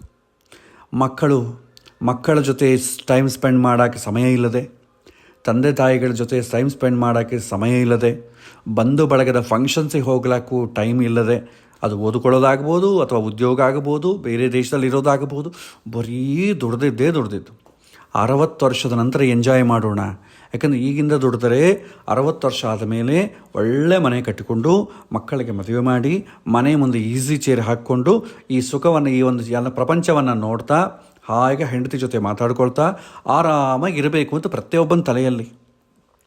60 ವರ್ಷದ ನಂತರ ಏನಾಗುತ್ತೆ ಗೊತ್ತಾ, ರಿಟೈರ್ಮೆಂಟ್ ಆಗುತ್ತೆ, ಹೊತ್ತು ಹೋಗೋದಿಲ್ಲ. ಏನು ಮಾಡಬೇಕು? ಮನೆಗೆ ಮುಂಚೆ ನಮಗೆ ಯಾವಾಗ ಪವರ್ ಇಲ್ಲವೋ ಮನೆಗೆ ಎಲ್ಲರ ಸ್ವರವು ಚೇಂಜ್ ಆಗ್ತದೆ. ಹೆಂಡತಿ ಸ್ವರ ಚೇಂಜ್ ಆಗ್ತದೆ, ಗಂಡನ ಸ್ವರ ಚೇಂಜ್ ಆಗ್ತದೆ, ಅದೇ ಮಕ್ಕಳ ಸ್ವರ ಚೇಂಜ್ ಆಗ್ತದೆ. ಸುಮ್ಮನೆ ಏನು ಮಾಡ್ತೀರಿ ಕೂತ್ಕೊಂಡು, ಆವಾಗ ಅನಿಸುತ್ತೆ ರಿಟೈರ್ಮೆಂಟ್ ಯಾಕಪ್ಪ ಅದೇ, ಸೊ ಬೇರೆ ಯಾವುದನ್ನು ಪಾರ್ಟ್ ಟೈಮ್ ಜಾಬ್ ಹುಡ್ಕೊಳ್ಬೇಕು ಅನಿಸುತ್ತೆ. ಅಥವಾ ನಮ್ಮ ಥರ ಇರುವಂಥವ್ರನ್ನ ಒಂದು 4 ಜನ ಹಾಕ್ಕೊಂಡು ಒಂದು ದೇವಸ್ಥಾನದಲ್ಲೋ ಕಟ್ಟಿ ಮೇಲೆಯೋ ಅಥವಾ ಒಂದು ಬ್ಯಾಂಕ್ ಹಾಕ್ಕೊಂಡು ಪಾರಾಯಣ ಮಾಡ್ಕೊಳ್ತಾ ಎಲ್ಲೋ ಒಂದು ಕಡೆ ಕೂತ್ಕೋಬೇಕಾಗ್ತದೆ, ಯಾರೋ ಒಬ್ಬರ ಮನೆ ಫಂಕ್ಷನಿಗೆ ಹೋಗಬೇಕಾಗತ್ತೆ. ಇದೇ ಆಗ್ತದೆ. ಆವಾಗ ಶರೀರ ಕಂಫರ್ಟಾಗಿರುತ್ತೆ ಅಂತ ನಾವು ಬಯಸ್ತಾ ಇದ್ದೀವಿ, ತುಂಬ ಒಳ್ಳೆಯದು. ಯಾಕೆಂತಂದರೆ 60 ವರ್ಷ ನಾವು ಚೆನ್ನಾಗಿ ಉದ್ಯೋಗ ಎಲ್ಲ ಮಾಡಿಬಿಟ್ರೆ, ಚೆನ್ನಾಗಿ ಸಂಪಾದನೆ ಮಾಡಿದರೆ ಒಳ್ಳೆ ಮನೆ ಕಟ್ಕೋಬೋದು, ಬೇಕಾದ ಆ ಸಮಯದಲ್ಲಿ ನಾವು ಶರೀರವನ್ನು ದುಡ್ಡಿಗೋಸ್ಕರ ಕಷ್ಟಪಡದೆ ಮಾಡ್ಬೋದು, ಅದು ಒಳ್ಳೆಯ ವಿಷಯ. ಆದರೆ ಮನಸ್ಸಿನ ಕಂಫರ್ಟ್ ಬಗ್ಗೆ ನಾವು ಒಂದು ದಿನ ಆದರೂ ಆಲೋಚನೆ ಮಾಡ್ತಾ ಇದ್ದೀವ? ಮನಸ್ಸು ಕೂಡ ಕಂಫರ್ಟ್ ಇರಬೇಕಲ್ಲ, ಶರೀರಕ್ಕಿಂತಲೂ ಮನಸ್ಸೇ ಜಾಸ್ತಿ ಕಂಫರ್ಟ್ ಇರಬೇಕು. ಶರೀರ ಕಂಫರ್ಟ್ ಕೂಡ ಮನಸ್ಸು ಆ್ಯಕ್ಸೆಪ್ಟ್ ಮಾಡಿದ ಮೇಲೆ ಕಂಫರ್ಟ್, ಆಮೇಲೆ ಕಂಫರ್ಟ್ ಇಲ್ಲವೇ ಇಲ್ಲ. ನಮಗೆ ಏನೂ ಬಡತನದಲ್ಲಿದ್ದವನು AC ಒಂದು ಕೊಟ್ಟರೆ ತುಂಬ ಖುಷಿ ಇರ್ತಾನೆ. ಅದೇ AC ರೂಮಲ್ಲಿ ತಲೆ ಚಚ್ಚಿಕೊಂಡು ಸಾಫ್ಟ್ವೇರ್ ಇಂಜಿನಿಯರ್ಸ್ ಆಗ್ಬೋದು, ಬ್ಯಾಂಕ್ ಮ್ಯಾನೇಜರ್ ತಲೆ ಚಚ್ಚಿಕೊಳ್ಳೋರು ಎಷ್ಟು ಜನ ಇರ್ತಾರೆ. ಯಾಕಂದರೆ ಮನಸ್ಸು ಕಂಫರ್ಟ್ ಇಲ್ಲ, ಶರೀರ ಕಂಫರ್ಟ್ ಇದೆ. 60 ವರ್ಷದ ನಂತರ ಮನಸ್ಸು ಕೂಡ ಕಂಫರ್ಟ್ ಆಗಿರಬೇಕು ಅಂತ ಬಯಸಬೇಕು. ಇಲ್ಲದಿದ್ದರೆ 60 ವರ್ಷದ ನಂತರ ನಾನು ಹೇಳಿದ್ದು ಮನೆಗೆ ಕೇಳಲ್ಲ, ನನ್ನ ಸೊಸೆನ ಹೇಳಿದ ಮಾತು ಕೇಳ್ತಾ ಇಲ್ಲ, ನನ್ನ ಮೊಮ್ಮಕ್ಕಳು ಹೇಳಿದ ಮಾತು ಕೇಳಲ್ಲ, ಯಾಕಪ್ಪ ಈ ಜೀವನ, ಇವ್ರಿಗೋಸ್ಕರ ನಾ ಕಷ್ಟಪಟ್ಟಿದ್ದು ಅಂತ ಈ ಥರ ಪಶ್ಚಾತ್ತಾಪ ಆಗ್ತದೆ. ಹಾಗೆ ಮಾನಸಿಕವಾದಂಥ ಕಂಫರ್ಟ್ ಬಗ್ಗೆ ಕೂಡ ನಾವು ಆಲೋಚನೆ ಮಾಡಬೇಕು, ಕೇವಲ ಶಾರೀರಿಕವಾದಂಥ ಕಂಫರ್ಟ್ ಅಲ್ಲವೇ ಅಲ್ಲ. ಸೊ ನಾವು ಸುಖ ಅಂತಂದರೆ ಶರೀರಕ್ಕೆ ಸಂಬಂಧಪಟ್ಟ ಕಂಫರ್ಟ್ ಅಂತ ಮಾತ್ರವೇ ಆಲೋಚನೆ ಮಾಡ್ತೇವೆ. ಮನಸ್ಸು ಕೂಡ ಕಂಫರ್ಟ್ ಆಗಬೇಕಲ್ಲ. ವಯಸ್ಸಾದ ಮೇಲೆ ನನ್ನ ಮಾತು ಕೇಳಿದರೆ ಆನಂದ, ಒಳ್ಳೆಯದೇ. ನಮ್ಮ ಮಕ್ಕಳು ಒಳ್ಳೆಯ ಮಕ್ಕಳು ಆದ್ರೆ ಅಂದ್ಕೊಳ್ಳಿ, ದೊಡ್ಡವರು ಹೇಳಿದ್ದನ್ನು ಇಲ್ಲ ನಮ್ಮಪ್ಪ ನನ್ನ ಮಾತು ಕೇಳೋಣ, ಅವ್ರಿಗೆ ಅನುಭವ ಇದೆ ಅಂತ ಕೇಳ್ತಾರೆ. ಆ ಟೈಮಲ್ಲಿ ತೊಂದರೆ ಇಲ್ಲ. ನಮ್ಮ ಮಕ್ಕಳು ಸರಿಯಾದ ದಾರಿಯಲ್ಲೇ ಬೆಳೆಯದೇ ಇದ್ದರೆ, ಅಪ್ಪ ನೀವು ಹೇಳ್ದಂಗೆಲ್ಲ ಆಗಲ್ಲ, ನಿಮ್ಮ ಕಾಲ ಬೇರೆ ಈ ಕಾಲ ಬೇರೆ, ನೀವು ಸುಮ್ಮನೆ ಕೂತ್ಕೊಳ್ಳಿ, ನೀವು ಮಧ್ಯದಲ್ಲಿ ಬರಬೇಡಿ, ನಾವು ನೋಡ್ಕೊಳ್ತೀವಿ, ನಿಮ್ಗೆ ಯಾಕೆ ಚಿಂತೆ, ನಾವು ನೋಡ್ಕೊತೀವಲ್ಲ. ಇವ್ರಿಗೆ ಸುಮ್ಮನೆ ಕೂತ್ಕೊಳ್ಳೋದು ಹೆಂಗಾಗ್ತದೆ? ಮಕ್ಕಳು ಕಷ್ಟಪಡ್ತಾ ಇದ್ದಾರೆ, ಏನೋ ಒಂದು ಸಲಹೆ ಹೇಳಿ, ನಾನು ಹೇಳಿದ್ದೇ ಇವನು ಕೇಳಲಿ, ಇಷ್ಟು ದಿನ ಕೇಳ್ತಾ ಇದ್ದ, ಈಗ ದೊಡ್ಡವನಾಗ್ಬಿಟ್ನ, ಇವನನ್ನು ಸಣ್ಣ ತಂದಾಗಿಂದ ನಾವು ಓದಿಸಿ ಗೀರಿಸಿ ಎಲ್ಲ ಮಾಡಿದೆ, ಈಗ ಇವನು ದೊಡ್ಡವನಾಗೋಗಿದ್ದಾನೆ, ದೊಡ್ಡವನು ಹಿಡಿಸ್ಕೊಳ್ತಾ ಇಲ್ಲ ಅಂತಂಬ ಪಶ್ಚಾತ್ತಾಪ ಆಗಿ ದಿನಾಗೂ ನಾವು ರೋಧಿಸಬೇಕಾಗತ್ತೆ. ನಮ್ಮ ರೋದನೆಯನ್ನು ಪಕ್ಕದ ಮನವನ ಜೊತೆ ಹಂಚ್ಕೊಳ್ಬೇಕಾಗತ್ತೆ. ಅವನು ನನ್ನ ಪಾಡು ಇದೆಯಪ್ಪ, ನಾನು ಯಾರಿಗೆ ಹೇಳಿಕೊಳ್ಳಿ, ಒಬ್ಬರನ್ನೊಬ್ಬರು ಹೀಗೆ ಎಕ್ಸ್ಚೇಂಜ್ ಮಾಡಿಕೊಂಡು ಇವನ ದುಃಖ ಅವನಿಗೆ, ಅವನ ದುಃಖ ಇವನಿಗೆ ಎಕ್ಸ್ಚೇಂಜ್ ಮಾಡಿಕೊಂಡು ನೆಮ್ಮದಿಯನ್ನು ಪಡೆಯುವಂಥ ಪ್ರಯತ್ನ ಮಾಡಬೇಕು. ಅದು ಮನುಷ್ಯನ ಥರ ಜೀವನ ಅಲ್ಲ, ಅದೆಲ್ಲ ಜೀವನ ಪರ್ಯಂತ ಆಪದ್ಧರ್ಮ ಆಗ್ತದೆ. ನನ್ನ ಮಾತು ಕೇಳಿದ್ನ ಸಂತೋಷ, ಕೇಳಲಿಲ್ಲ ಸಂತೋಷ, ನಾಳಿಂದ ಹೇಳೋದಿಲ್ಲ, ನನ್ನ ಪಾಟಿನ ಆರಾಮಾಗಿರ್ತೀನಿ, ಈಗ ಅಂದುಕೊಳ್ಳುವಂಥ ಮನಸ್ಥಿತಿಯನ್ನು ಬೆಳೆಸ್ಕೊಳ್ಬೇಕು. ನಾಳೆ ಇವತ್ತು ಕನಿಷ್ಠ ಅಂತಂದರೆ ನಾವು ಒಂದು 40ಇಂದ 60 ಒಳಗೆ ಎಲ್ಲರೂ ಇರ್ತೇವೆ. 60 ಆದವರು ಕೂಡ ಈ ಪಾಠದಲ್ಲಿ ಪಾರ್ಟಿಸಿಪೇಟ್ ಮಾಡ್ತಾ ಇದ್ದೇನೆ ಅಂತ ನಾನು ಅಂದುಕೊಳ್ತೇನೆ. ನಮಗೂ ಎಂದೋ ಒಂದಿನ ಆ ಥರ ಜೀವನ ಬರುವಂಥದ್ದೇ. ಅದು ಕಲ್ತುಕೊಳ್ಳದೇ ಇದ್ದರೆ ನಮ್ಮ ಪಾಡು ಅದೇ ಆಗ್ತದೆ. ಸೊ ಕಲ್ತ್ಕೊಳ್ಳೋಣ. ಯಾರೋ ನನ್ನ ಮಾತು ಕೇಳಬೇಕು ಅಂತ ನಾವ್ಯಾಕೆ ಬಯಸಬೇಕು? ನನ್ನ ಮನಸ್ಸೇ ನನ್ನ ಮಾತು ಕೇಳೋದಿಲ್ಲ, ಇನ್ನೊಬ್ಬರು ಹೇಗೆ ಕೇಳ್ತಾರೆ? ಮನಸ್ಸಿಗೆ ಎಕ್ಸ್ಪ್ಲೈನ್ ಮಾಡು. ಸೊ ಆನಂದ ಇರೋದು ಎಕ್ಸ್ಪೆಕ್ಟ್ ಮಾಡೋದರಲ್ಲಿ, ಎಕ್ಸ್ಪೆಕ್ಟೇಷನ್ಸಲ್ಲೇ ಆನಂದ ಇದೆ. ನಿಜವಾಗಿ ಬರೋದರಲ್ಲಿ ನಮಗೆ ಆನಂದ ಇಲ್ಲ ಅಂತ ಹೇಳ್ತಾರೆ. ಲೈಫ್ ಅಂದರೆ ಒಂಥರ ಸೀರೀಸ್ ಆಫ್ ಡಿಸಪಾಯಿಂಟ್ಮೆಂಟ್ಸ್. ಭೀಷ್ಮಾಚಾರ್ಯ ಹೇಳ್ತಾರೆ, ಹೀಗೆ ಒಂದು ವಿಶ್ಲೇಷಣೆ ಮಾಡ್ತಾ ಬದುಕನ್ನು ನೋಡು ಅಂತ ಹೇಳ್ತಾರೆ. ಫಸ್ಟ್ ಪಾಯಿಂಟ್ ಇದೆ ಹೇಳೋದು ಭೀಷ್ಮಾಚಾರ್ಯ. ಮತ್ತು ಹೇಳ್ತಾರೆ, ಯಥಾ ಯಥಾ ಪರ್ಯೇತಿ ಲೋಕತಂತ್ರಂ ಅಸಾರವತ್. ಲೋಕತಂತ್ರ ಅಂದ್ರೆ ಏನು? ಈ ಬದುಕಿನ ನಡೆ, ಲೈಫ್ ಸ್ಟೈಲ್, ಜೀವನದ ವ್ಯವಹಾರ. ನೀನು ಅದನ್ನು ನೋಡ್ತಾ ನೋಡ್ತಾ ಹೋದರೆ ತಥಾ ತಥಾ ವಿರಾಗೋತ್ರ ಜಾಯತೆ. ಇದನ್ನು ನೋಡ್ತಾ ನೋಡ್ತಾ ಇದ್ದರೆ ಇದರಲ್ಲಿ ಸಾರ ಇಲ್ಲ. ನಾವೇನೋ ಮಹಾ ಅದ್ಭುತ ಅಂತ ಈ ಜೀವನದ ಸೊಗಸು ಅಂತ ತಿಳ್ಕೊಂಡಿದ್ವಿ. ಇದರಲ್ಲಿ ಏನೂ ಸ್ವಾರಸ್ಯ ಇಲ್ಲ ಅಂತ ಗೊತ್ತಾಗ್ತದೆ. ನಾವು ತಿಳ್ಕೊಂಡಷ್ಟು ಸುಖ ಇಲ್ಲ ಅಂತ ಗೊತ್ತಾಗ್ತದೆ. ಗೊತ್ತಾದ ತಕ್ಷಣ ಮನಸ್ಸಿಗೆ ಹೇಳು, ಗೊತ್ತಾಯ್ತಲ್ಲ, ಇನ್ನು ಬೇಕು ಅಂತ ಹುಚ್ಚುಕಟ್ಟಬೇಡ. This is called psychology. ಇದರ ಅನುಭವ ವಿವಾಹದ ವಿಚಾರದಲ್ಲಿ ಎಲ್ಲರಿಗೂ ಬಂದಿರುತ್ತೆ, ಉದ್ಯೋಗದ ವಿಚಾರದಲ್ಲಿ ಬಂದಿರುತ್ತೆ. ಉದ್ಯೋಗ, ಒಳ್ಳೆಯ ಉದ್ಯೋಗ ಸಿಕ್ಕಿದ್ರೆ ನಾನು ಹಿಂಗಿರ್ತೀನಿ, ಡೆವಲಪ್ ಮಾಡಿಬಿಡ್ತೀನಿ, ಕಂಪನಿ ಮೇಲೆ ಕೆತ್ತಬಿಡ್ತೀನಿ, ಏನೇನೋ ಮಾತಾಡ್ತಾರೆ.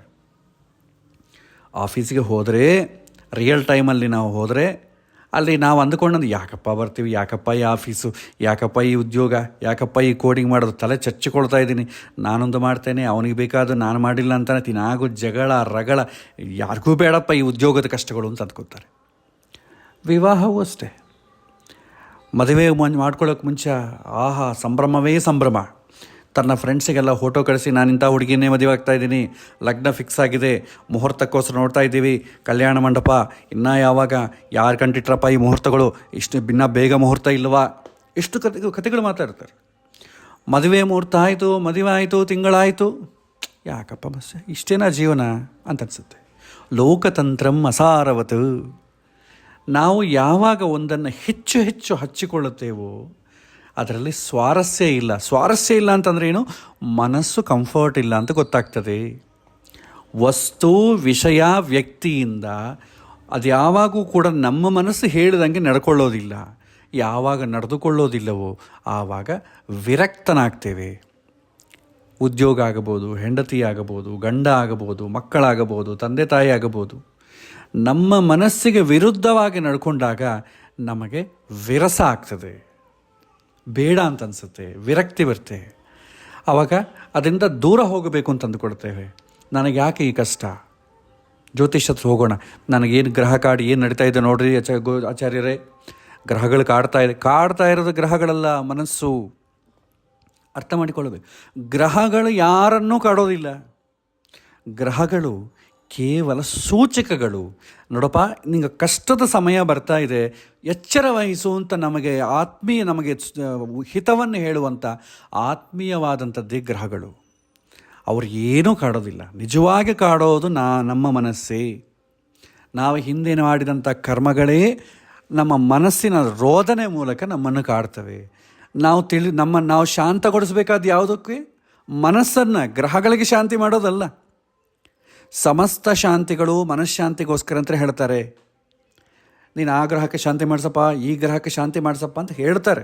ಯಾವಾಗ ಆಪದ್ಧರ್ಮ ಕಾಲದಲ್ಲಿ ಕ್ವಿಕ್ ಫಿಕ್ಸ್, ಈ ವೇದಾಂತ ಏನೋ ಅವನಿಗೆ ತಲೆಗೆ ಹೋಗೋದಿಲ್ಲ ಅಂತಂದಾಗ, ಆವಾಗ ಇಲ್ಲಪ್ಪ ನೀ ಈ ಥರ ಮಾಡು ಅಂತಂದಾಗ ಅವನು ಮಾಡ್ತಾನೆ.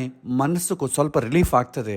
ಆವಾಗ ಮನಸ್ಸು ಶಾಂತ ಆದಾಗ ಯಥಾರ್ಥವನ್ನು ಹೇಳ್ತಾ ಇದ್ರು. ಜ್ಯೋತಿಷ್ಯರು ಹಿಂದೆ ಮಾಡ್ತಾ ಇದ್ದ ಕೆಲಸದೇ. ಫಸ್ಟು ದೇವ್ರ ಪೂಜೆ ಮಾಡ್ಕೊಂಡು ಪಾಪ, ಆಮೇಲೆ ಮಾತಾಡೋಣ ಅಂತಂತಾರೆ. ಅವನು ದೇವ್ರ ಪೂಜೆ ಶ್ರದ್ಧೆಯಿಂದ ಮಾಡಿಕೊಂಡಾಗ ಮನಸ್ಸು ಸ್ವಲ್ಪ ರಿಲೀಫ್ ಆಗ್ತದೆ. ಆಮೇಲೆ ಜ್ಯೋತಿಷ್ಯ ಬಂದು, ನೋಡಪ್ಪ ನೀ ಈ ಥರ ಮಾಡಿದ್ರೆ ನೀನು ಸರಿ ಹೋಗ್ತದೆ ಅಂತ ಹೇಳ್ತಾರೆ. ಮನಸ್ಸು ತುಂಬ ಟೆನ್ಷನ್ ಆಗಿದ್ದಾಗ ಈ ವೇದಾಂತ ಹೇಳಿದ್ರೆ ಎಲ್ಲ ಅರ್ಥ ಆಗೋದಿಲ್ಲ. ಹಾಗಾಗಿ ಮನಸ್ಸು ಸ್ವಲ್ಪ ರಿಲ್ಯಾಕ್ಸ್ ಆಗಬೇಕು. ಆ ರಿಲ್ಯಾಕ್ಸ್ ಆಗಲಿಕ್ಕೆ ದೇವರ ಪೂಜಾ, ಹೋಮ, ಹವನ, ದಕ್ಷಿಣೆ, ಜಪ, ಪಾರಾಯಣ ಅವೆಲ್ಲವೂ ಕೂಡ ತತ್ಕಾಲಕ್ಕೆ ನಮಗೆ ರಿಲೀಫ್ ಕೊಡುತ್ತೆ ಅಷ್ಟೇ. ನಮಗೆ ಟ್ಯಾಬ್ಲೆಟ್ ಇದ್ದಂಗೆ. ಹೊಟ್ಟೆ ನೋವು ಬಂತು, ನೋವು ಬರಲಾರ್ದೆ ನಾವು ಪೇಯ್ನ್ ಕಿಲ್ಲರ್ ಹಾಕ್ಕೊಳ್ತೀವಲ್ಲ, ನೋವು ನಿಮಗೆ ಗೊತ್ತಾಗಲಾರ್ದೆ ಮಾಡ್ತದೆ ಅಷ್ಟೇ, ರೋಗವನ್ನು ಗುಣ ಮಾಡೋದಿಲ್ಲ. ಅದೇ ರೀತಿ ಮನಸ್ಸು ಅಷ್ಟೇ. ಅದೆಲ್ಲ ಕ್ವಿಕ್ ಫಿಕ್ಸ್, ಆಪದ್ಧರ್ಮ ಕಾಲದಲ್ಲಿ ಅನುಷ್ಠಾನ ಮಾಡಬೇಕಾದಂಥದ್ದು. ದಿನ ಮಾಡಬೇಕಾದ ಏನು? ಕಷ್ಟ ಬಂತು ಅಂತಂದರೆ ಅದರ ಅರ್ಥ ಮಾಡಿಕೊಂಡು ಯಾಕಾಗಿ ಬಂತು ಅಂತ ತಿಳ್ಕೊಳ್ಳೋದೇ ಮುಖ್ಯ. ಸೊ ಮನಸ್ಸು ಏನು ಮಾಡ್ತದೆ, ಈ ಲೋಕದ ನೀವು ಸೀರಿಯಸ್ ಆಗಿ ಇನ್ವಾಲ್ವ್ ಆದರೆ ಈ ಲೋಕತಂತ್ರ ಎಲ್ಲ ಕೂಡ ಅಸಾರ, ಏನೂ ಇದರಲ್ಲಿ ಸ್ವಾರಸ್ಯ ಇಲ್ಲ ಅಂತ ಗೊತ್ತಾಗ್ತದೆ. ಇದನ್ನು ನೋಡ್ತಾ ಇದ್ದರೆ ಇದರಲ್ಲಿ ಸಾರ ಇಲ್ಲ. ನಾವೇನೋ ಮಹಾ ಅದ್ಭುತದಂಥ ಜೀವನದ ಸೊಗಸು ಅಂತ ತಿಳ್ಕೊಂಡಿದ್ವಿ, ಇದರಲ್ಲಿ ಸ್ವಾರಸ್ಯ ಇಲ್ಲ ಅಂತ ಗೊತ್ತಾಯಿತು. ನಾವು ತಿಳ್ಕೊಂಡಂಥ ವಿಚಾರದಲ್ಲಿ ಸುಖ ಇಲ್ಲ. ಅದು ಯಾವುದಾದ್ರೂ ಆಗಬಹುದು. ಗೊತ್ತಾದ ತಕ್ಷಣ ಮನಸ್ಸಿಗೆ ತಿಳಿಸು, ಗೊತ್ತಾಯ್ತಲ್ಲ, ಇನ್ನು ಬೇಡ, ಇನ್ನು ಬೇಕು ಅಂತ ಹುಚ್ಚು ಕಟ್ಟಬೇಡ ಅಂತ ನೀವು ಮನಸ್ಸಿಗೆ ಎಕ್ಸ್ಪ್ಲೈನ್ ಮಾಡಿ. This is called psychology. ಮೊದಲೇ ನೀವು ವೈರಾಗ್ಯ ತಾಳಿಬಿಟ್ರೆ ತುಂಬ ಕಷ್ಟ. ಅದಕ್ಕೆ ಮೊದಲೇ ವೈರಾಗ್ಯ ತಾಳಲಿಕ್ಕೆ ಹೋಗಬೇಡಿ. ಯಾವುದನ್ನು ಕೂಡ ಅದು ಬೇಡ, ಇದು ಬೇಡ, ಅದು ಸ್ವಾರಸ್ಯ ಇಲ್ಲ, ಇದು ಸ್ವಾರಸ್ಯ ಇಲ್ಲ ಅಂತ ಅಂದ್ಕೊಳ್ಬೇಡಿ. ಚಿಕ್ಕತನದಲ್ಲಿ ವೈರಾಗ್ಯ ತಾಳಿದರೆ ದೊಡ್ಡವರಾದ ಮೇಲೆ ಅದನ್ನು ಅನುಭವಿಸಿದರೆ ಚೆನ್ನಾಗಿತ್ತೇನೋ ಅಂತ ಪಶ್ಚಾತ್ತಾಪ ಆಗ್ತದೆ. ಹಾಗೆ ನೀನು ಜೀವನದ ಯಾವುದು ಬಯಸ್ತೀಯೋ ಅದನ್ನು ಅನುಭವಿಸು, ಅದರ ಲಿಮಿಟೇಷನ್ ತಿಳ್ಕೊ, ಆಮೇಲೆ ರಿಜೆಕ್ಟ್ ಇಟ್. ಬ್ರಾಹ್ಮಣ ಸಮುದಾಯದಲ್ಲಿ ಕೂಡ ನಾವು ಹೊರಗಿಂದೆಲ್ಲ ತಿನ್ನಬಾರ್ದಪ್ಪ ಅಂತ ಹೇಳ್ತಾರೆ. ಆದರೆ ಹೊರಗೆ ತಿನ್ನೋದ್ರಿಂದ ಏನಾಗುತ್ತೆ ಅಂತ ಎಕ್ಸ್ಪ್ಲೈನ್ ಮಾಡಿ. ಹೊರಗಿನ ಪದಾರ್ಥಗಳು ಈ ಥರ ಇರುತ್ತೆ, ಅದನ್ನು ಅಡಲ್ಟ್ರೇಷನ್ ಮಾಡಿದಂಥ ಎಣ್ಣೆಯನ್ನು ಬಳಸ್ತಾರೆ. ಯಾಕೆಂತಂದರೆ ಇಷ್ಟು ದಿನ ಅದಿರ್ಲಿದ್ದಿಲ್ಲ.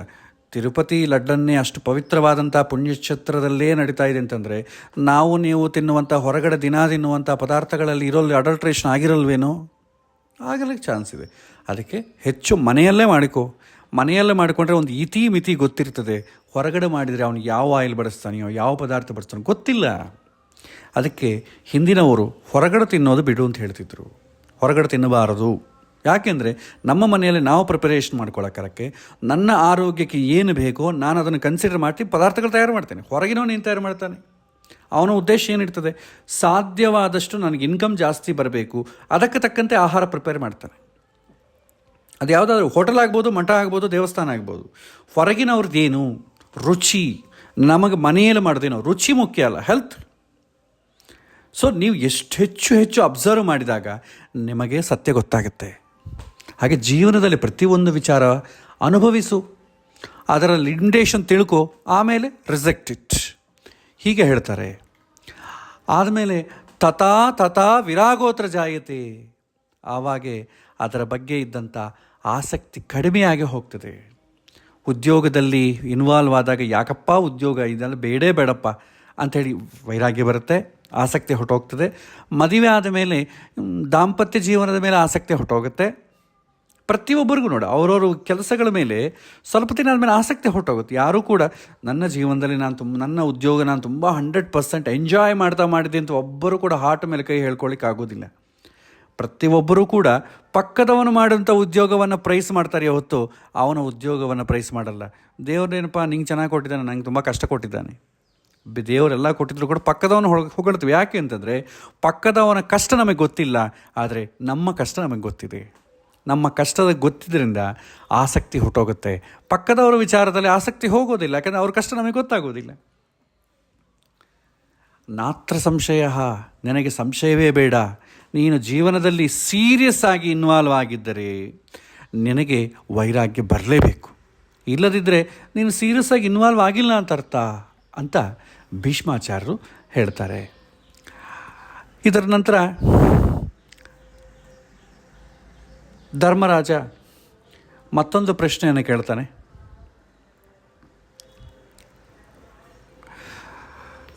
ಇದೆಲ್ಲ ಚೆನ್ನಾಗಿದೆ, ಯಾವುದು ಈ ಸೀರಿಯಸ್ ಅಬ್ಸರ್ವ್ ಮಾಡ್ತೀವಿ, ವೈರಾಗ್ಯ ತಂದುಕೊಳ್ಳು ಅಂತ ಹೇಳ್ತೀರಾ, ಹೆಚ್ಚು ಇನ್ವಾಲ್ವ್ ಆದಂತೆ ವೈರಾಗ್ಯ ಬರುತ್ತೆ ಅಂತ ಹೇಳ್ತಾ ಇದ್ದೀರಾ, ಇದೆಲ್ಲ ಚೆನ್ನಾಗಿದೆ. ಆದರೆ ನಮಗೆ ತುಂಬ ಇಷ್ಟಪಟ್ಟವ್ರು ಇರ್ತಾರಲ್ವ, ನಾವು ತುಂಬ ಪ್ರೀತಿಸಿದವರು, ನಮಗೆ ತುಂಬ ಬೇಕಾದಂಥ ಆತ್ಮೀಯರು ಇರ್ತಾರೆ. ಅದು ಹೇಗೆ? ಈಗ ನನಗೇನೋ ವೈರಾಗ್ಯ ಬಂತು, ನನಗೆ ಅದು ಬೇಡ ಇದು ಬೇಡ ಅಂತ ಅನಿಸುತ್ತೆ. ಸಂಸಾರ ಸುಮ್ಮನೆ ಇರ್ತದೆ. ಮಕ್ಕಳಿರ್ತಾರೆ, ಮಕ್ಕಳಿಗೆ ಬೇಕನ್ಸುತ್ತೆ, ನಾನು ಹೊರಗಡೆ ತಿನ್ನಲ್ಲ, ಬಟ್ ಮಗು ತಿನ್ನಬೇಕು ಅನ್ನತ್ತೆ. ಅವಾಗ ಏನು ಮಾಡಬೇಕು? ನನ್ನ ತುಂಬ ಪ್ರೀತಿಸಿದವ್ರು ಇರ್ತಾರೆ, ಹೇಗೆ ಬಿಡ್ಲಿಕ್ಕಾಗ್ತದೆ? ಎಕ್ಸ್ಟ್ರೀಮ್ ಕೇಸ್ ಅಂತಂದರೆ ತುಂಬ ಪ್ರೀತಿಸಿದವರು ಕಳ್ಕೊಂಡಾಗ ಬರುವಂಥ ದುಃಖ ಅದನ್ನು ವರ್ಣನೆ ಮಾಡಲಿಕ್ಕಾಗಲ್ಲ. ದಟ್ ಈಸ್ ಎಕ್ಸ್ಟ್ರೀಮ್ ಅಷ್ಟೇ. ಮಗನಿಗೋಸ್ಕರ ನಾನು ಕಷ್ಟಪಡೋದು ಬೇರೆ, ಮಗನೇ ಹೋದಾಗ ಕಷ್ಟಪಡೋದು ಬೇರೆ. ಹೆಂಡತಿಗೋಸ್ಕರ ನಾನು ಕಷ್ಟಪಡೋದು ಬೇರೆ, ಹೆಂಡತಿಯೇ ನನ್ನ ಕಣ್ಣು ಮುಂದೆಯಿಂದ ದೂರ ಹೋದಾಗ ಆಗೋ ಪ್ರಶ್ನೆ ಬೇರೆ. ಹೀಗೆ ನನ್ನ ಇಷ್ಟಪಟ್ಟವ್ರು ಇರ್ತಾರಲ್ವ, ಅಂಥವ್ರನ್ನ ನಾನು ಕಳ್ಕೊಂಡ್ರೆ ಏನು ಮಾಡಬೇಕು? ಪ್ರೀತಿಸಬೇಡ ಅಂತ ಹೇಳ್ತೀರಾ? ಏನಿದಕ್ಕೆ ಉತ್ತರ ಅಂತ ಭೀಷ್ಮಾಚಾರ್ಯ ಕೊಡ್ತಾರೆ. ತಂದೆ ಮಕ್ಕಳನ್ನು ಪ್ರೀತಿಸ್ತಾನೆ, ಗಂಡ ಹೆಂಡತಿಯನ್ನು ಪ್ರೀತಿಸ್ತಾಳೆ, ಹೆಂಡತಿ ಗಂಡನನ್ನು ಪ್ರೀತಿಸ್ತಾಳೆ, ತಾಯಿ ಮಕ್ಕಳನ್ನು ಪ್ರೀತಿಸ್ತಾನೆ, ಬಂಧು ಬಳಗ ಪ್ರೀತಿಸ್ತಾರೆ, ಎಲ್ಲರೂ ಸೇರಿ ಒಟ್ಟಾಗಿ ದುಡ್ಡನ್ನು ಪ್ರೀತಿಸ್ತಾರೆ. ಈಗ ಎಲ್ಲರೂ ಪ್ರೀತಿಸುವಂಥ ದುಡ್ಡನ್ನು ಅಬ್ಸರ್ವ್ ಮಾಡು, ಲಿಮಿಟೇಷನ್ ಇಟ್ಕೊಂತ ಹೇಳ್ತೀರಿ. ಪ್ರೀತಿಯನ್ನು ಕೂಡ ಲಿಮಿಟೇಷನ್ ಇಟ್ಕೊಳ್ಳಿ ಹೆಂಗಾಗ್ತದೆ? ಒಂದೊಂದು ಸಲ ನಾವು ಪ್ರೀತಿಸಿದಂಥ ವಸ್ತು, ವ್ಯಕ್ತಿ, ವಿಷಯ ನಮ್ಮಿಂದ ತಪ್ಪಿ ಹೋದಾಗ ಆಗೋ ದುಃಖ ಆಗುತ್ತೆ. ಅಂತೂ ಸಾಮಾನ್ಯವಾದ ದುಃಖ ಅಲ್ಲ. ಅದಕ್ಕೆ ಏನು ಮಾಡೋದು ಅಂತ ಧರ್ಮರಾಜ ಕೇಳ್ತಾನೆ. ಧರ್ಮರಾಜ ಹೇಳ್ತಾನೆ, ನಷ್ಟೇ ಧನೇವಾ ಧಾರೇವಾ ಪುತ್ರೇ ಪಿತರಿವಾ ಮೃತೆ ಅಹೋ ದುಃಖ ಮಿತಿದ್ಯಾಯನ್ ಶೋಕಸ್ಯ ಅಪಚಿತಿಂ ಚರೇತ್. ಭೀಷ್ಮಾಚಾರ್ಯ ಹೇಳ್ತಾರೆ, ಏನು ಮಾಡಲಿಕ್ಕಿಲ್ಲ. ಪ್ರೀತಿಸಿದ ವಸ್ತು, ವ್ಯಕ್ತಿ, ವಿಷಯ ಶಾಶ್ವತವಾಗಿ ಇರುವುದಿಲ್ಲ ಎನ್ನುವ ವಿಷಯ ನನಗೆ ಮುಂಚೆವೇ ಗೊತ್ತಿರಬೇಕು, ತಿಳಿದಿರಬೇಕು. ಯಾವುದೂ ಶಾಶ್ವತವಾಗಿರಲ್ಲ ಅಂತ ಗೊತ್ತಿರಬೇಕು. ಪುತ್ರೇ ಪಿತರಿವಾ ಮೃತೆ, ತಂದೆ ಕಣ್ಮುಂದೆ ಮಗ ಸಾಯ್ಬೋದು, ಮಗ ಬದುಕಿ ತಂದೆ ಸಾಯ್ಬೋದು. ಸೀನಿಯರ್ ಆದವನು ಮೊದಲು ಸಾಯಬೇಕು ಅಂತ ನಿಯಮ ಏನು ಶಾಸ್ತ್ರದಲ್ಲಿ ಇಲ್ಲ, ಯಾರಾದರೂ ಮೊದಲು ಸಾಯ್ಬೋದು. ಹಾಗಾಗಿ ಜೀವನದಲ್ಲಿ ಇದನ್ನು ನೋಡು, ಅಬ್ಸರ್ವ್ ಮಾಡು ಅಂತ ಹೇಳ್ತಾನೆ. ಆಮೇಲೆ ನಷ್ಟೇ ಧನೇವಾ ಧಾರೇವಾ, ದುಡ್ಡು ಕಷ್ಟಪಟ್ಟು ಸಂಪಾದಿಸ್ತೇವೆ, ನಾವು ಕಳ್ಕೊಳ್ತೇವೆ. ಪಿಕ್ ಪಾಕೆಟ್ ಆಗ್ಬೋದು, ಎಲ್ಲೋ ಬಿಸಾಡಿ ಹೋಗ್ಬೋದು, ಇನ್ಕಮ್ ಟ್ಯಾಕ್ಸ್ ರೈಡ್ ಆಗ್ಬೋದು, ಕಳ್ಳರು ಕದೀಬಹುದು, ನಾವೇ ಯಾವುದೋ ಒಂದು ಜೂಜಾಟ, ಕುದುರೆ ಬಾಲಕ ಕಟ್ಟಿ ಕಳ್ಕೊಬೋದು, ಲಾಟ್ರಿ ಅಥವಾ ಶೇರ್ ಮಾರ್ಕೆಟ್ ಇಟ್ಟು ಕಳ್ಕೊಬೋದು. ಅತ್ಯಂತ ಪ್ರೀತಿಯ ಯಾವುದೋ ಮನೆಯಲ್ಲಿ ಬೆಳೆದಂಥ ಹೆಣ್ಣನ್ನು ಪ್ರೀತಿಸ್ತಾನೆ, ಆ ಹೆಣ್ಣು ಯಾವುದೋ ಮನೆಯಲ್ಲಿ ಬೆಳೆದಂಥ ಇವನನ್ನು ಪ್ರೀತಿಸ್ತಾಳೆ. ಹುಟ್ಟಿದಾಗಿಂದ ಯಾವ ಥರ ಸಂಬಂಧವೂ ಇಲ್ಲದ ಇವರು ಒಬ್ಬರಿಗೊಬ್ಬರು ಬೆಸೆದುಕೊಳ್ತಾರೆ, ಒಬ್ಬರಿಗೊಬ್ಬರು ಅರ್ಪಿಸಿಕೊಳ್ತಾರೆ. ಅವರು ಬಿಟ್ಟರೆ ಇನ್ನೊಬ್ಬರು ನನ್ನ ಜೀವನದಲ್ಲಿ ಇಲ್ಲವೇ ಇಲ್ಲ ಅನ್ನೋಷ್ಟು ಪ್ರೀತಿಸ್ತಾರೆ. ಒಂದು ದಿನ ಅವನ ಕಣ್ಮುಂದೆ ಪ್ರೀತಿಸಿದ ಹೆಂಡತಿ ಕಳ್ಕೊಳ್ಬೋದು, ಅಥವಾ ಅವಳು ಪ್ರೀತಿಸಿದಂಥ ಗಂಡನನ್ನು ಕಳ್ಕೊಳ್ಬೋದು. ಯಾರಾದರೂ ಒಬ್ಬರು ಕಳ್ಕೊಳ್ಳೇಬೇಕು ಜೀವನದಲ್ಲಿ. ಇಬ್ಬರು ಒಟ್ಟಾಗೆ ರೆಡಿಯಾ ಸಾಯೋಣವ ಅಂತ ಆಗತ್ತಾ? ಆಗೋದಿಲ್ಲ. ಒಬ್ಬರ ಮುಂಚೆ ಒಬ್ಬರಿಂದ ಖಂಡಿತ ಆಗ್ತದೆ. ಆದಾಗ ಒಬ್ಬರಿಗೆ ನೋವು ಆಗೇ ಆಗ್ತದೆ. ಹೆಂಡತಿ ಕಣ್ಣ ಮುಂದೆ ಗಂಡ ಹೋದರು, ಗಂಡ ಕಣ್ಣ ಮುಂದೆ ಹೆಂಡತಿ ಹೋದರು, ನೋವಾಗ್ತದೆ. ಯಾಕೆ ಕೂಗ್ತೀರಾ? ಇದು ಗೊತ್ತಿದ್ದೇ ಅಲ್ವಾ, ಇದು ಅನಿವಾರ್ಯವೇ ಅಲ್ವಾ ಅಂತಾರೆ ಭೀಷ್ಮಾಚಾರ್ಯರು. ಇದು ಜಗತ್ತಿನ ಅನಿವಾರ್ಯವಾದಂಥ ಸತ್ಯ. ಮತ್ತು ಕೂಗುವುದು ಯಾಕೆ? ಗೊತ್ತಿದೆ ಅಲ್ವಾ ನಿನಗೆ ಮುಂಚಿತವಾಗಿ? ನೀನು ಮದುವೆ ಮಾಡಿಕೊಳ್ಳೋದಕ್ಕೆ ಮೊದಲೇ ಗೊತ್ತಿರಬೇಕು, ನಾವಿಬ್ಬರಲ್ಲೂ ಯಾರೋ ಒಬ್ಬರು ಮೊದಲೇ ಸಾಯ್ತೀವಿ ಅಂತ. Be prepared. ಸಾಯಬಾರ್ದು ಅಂತಂದಾದರೆ ಮದುವೆ ಯಾಕೆ ಮಾಡ್ಕೋಬೇಕು? ಸಾಯದೇ ಇದ್ದವ್ರು ಯಾರನ್ನ ಹುಟ್ಟಿದ್ದಾರೆ ಈ ಜಗತ್ತಿನಲ್ಲಿ? ಹಾಗಾಗಿ ನಷ್ಟೇ ಧನೇವಾ ಧಾರೇವಾ, ನೀನು ಗಳಿಸಿದ ಹಣ ಪೂರ್ತಿ ಕಳಚಿಕೊಂಡು ಹೋಯಿತು, ಅಥವಾ ನೀನು ಪ್ರೀತಿಸಿದ ಹೆಂಡತಿ ನಿನ್ನ ಕಣ್ಮುಂದೆಯೇ ಸತ್ತು ಹೋದಳು, ಅಥವಾ ವಿರಸ ಆಗಿ ಬಿಟ್ಟು ಹೋದಳು, ಅಂದರೆ ನಷ್ಟ ಅಂತ ಹೇಳ್ತಾರೆ. ಈಗ ತಂದೆಯ ಮಗನ ವಿಚಾರ ಹೇಳೋ ಕಾಲಕ್ಕೆ ಅಲ್ಲಿ ಮೃತೇವ ಅಂತ ಹೇಳ್ತಾರೆ. ಯಾಕೆಂದರೆ ತಂದೆಯ ಮಗ ಬಿಟ್ಟು ಹೋಗೋ ಸಾಧ್ಯ ಇಲ್ಲ. ಡೈವರ್ಸ್ಗಳು ಹೋಗ್ಲಿಕ್ಕಾಗ್ತದೇನು? ತಂದೆಯ ಮಗ ಆಗೋದಿಲ್ಲ. ಆದರೆ ಗಂಡ ಹೆಂಡತಿ ಬಿಟ್ಟು ಹೋಗ್ಬೋದು, ಡೈವರ್ಸ್ ತೊಗೊಂಡು ಹೋಗ್ಬೋದು. ನೀನು ನನಗೆ ಬೇಡ, ನನ್ನ ಹೇಳ್ದಂಗೆ ನೀನಿಲ್ಲ ಅಂತ ಡೈವರ್ಸ್ ತೊಗೊಂಡು ಹೋಗ್ಬೋದು ಹೆಂಡತಿ, ಅಥವಾ ಗಂಡ ಹೋಗ್ಬೋದು. ಅದಕ್ಕೆ ನಷ್ಟೇವ ಅಂತ ಬಳಸ್ತಾರೆ. ಇಲ್ಲಿ ದುಃಖ ಆಗತ್ತೆ, ಏನು ಮಾಡೋದು ಹೇಳ್ತಾರೆ. ಅಹೋ ದುಃಖ ಮಿತಿದ್ಯಾಯನ್ ಶೋಕಸ್ಯ ಅಪಚಿತಿಂ ಭವೇ ಚರೇತ್. ದುಃಖಕ್ಕೆ ಒಂದು ಒಳ್ಳೆಯ ಔಷಧ ಇದೆ. ಅದೇನಂತಂದರೆ ದುಃಖ ಪಡದೇ ಇರೋದು, ಅಂದರೆ ಆಗಿ ಹೋದದ್ದನ್ನು ನೆನಪಿಸದೇ ಇರೋದು ಅಂತ ಅರ್ಥ. ಅಯ್ಯೋ ಹೀಗಾಯಿತು ಹಾಗಾಯಿತು ಅಂತ ಹೇಳ್ತಾ ಕೂತ್ಕೊಂಡ್ರೆ ಯಾವಾಗಲೂ ದುಃಖ ಇದ್ದೇ ಇರುತ್ತೆ. ದುಡ್ಡು ಸಂಪಾದನೆ ಮಾಡಿ, ಅದು ಸಂಪಾದನೆ ಮಾಡಿದೆ, ಅದನ್ನು ಕಳ್ಕೊಂಡೆ. ಭಾಳ ಜನ ಹೇಳ್ತಾ ಇರ್ತಾರಲ್ಲ, ಅಯ್ಯೋ ದುಡ್ಡು ಸಂಪಾದನೆ ಮಾಡಿದ್ದೆ ಕಳ್ಕೊಂಡೆ, ಮತ್ತೆ ಸಂಪಾದನೆ ಮಾಡಿದೆ, ಅದು ಈಗಿರೋದು ಅದೇ.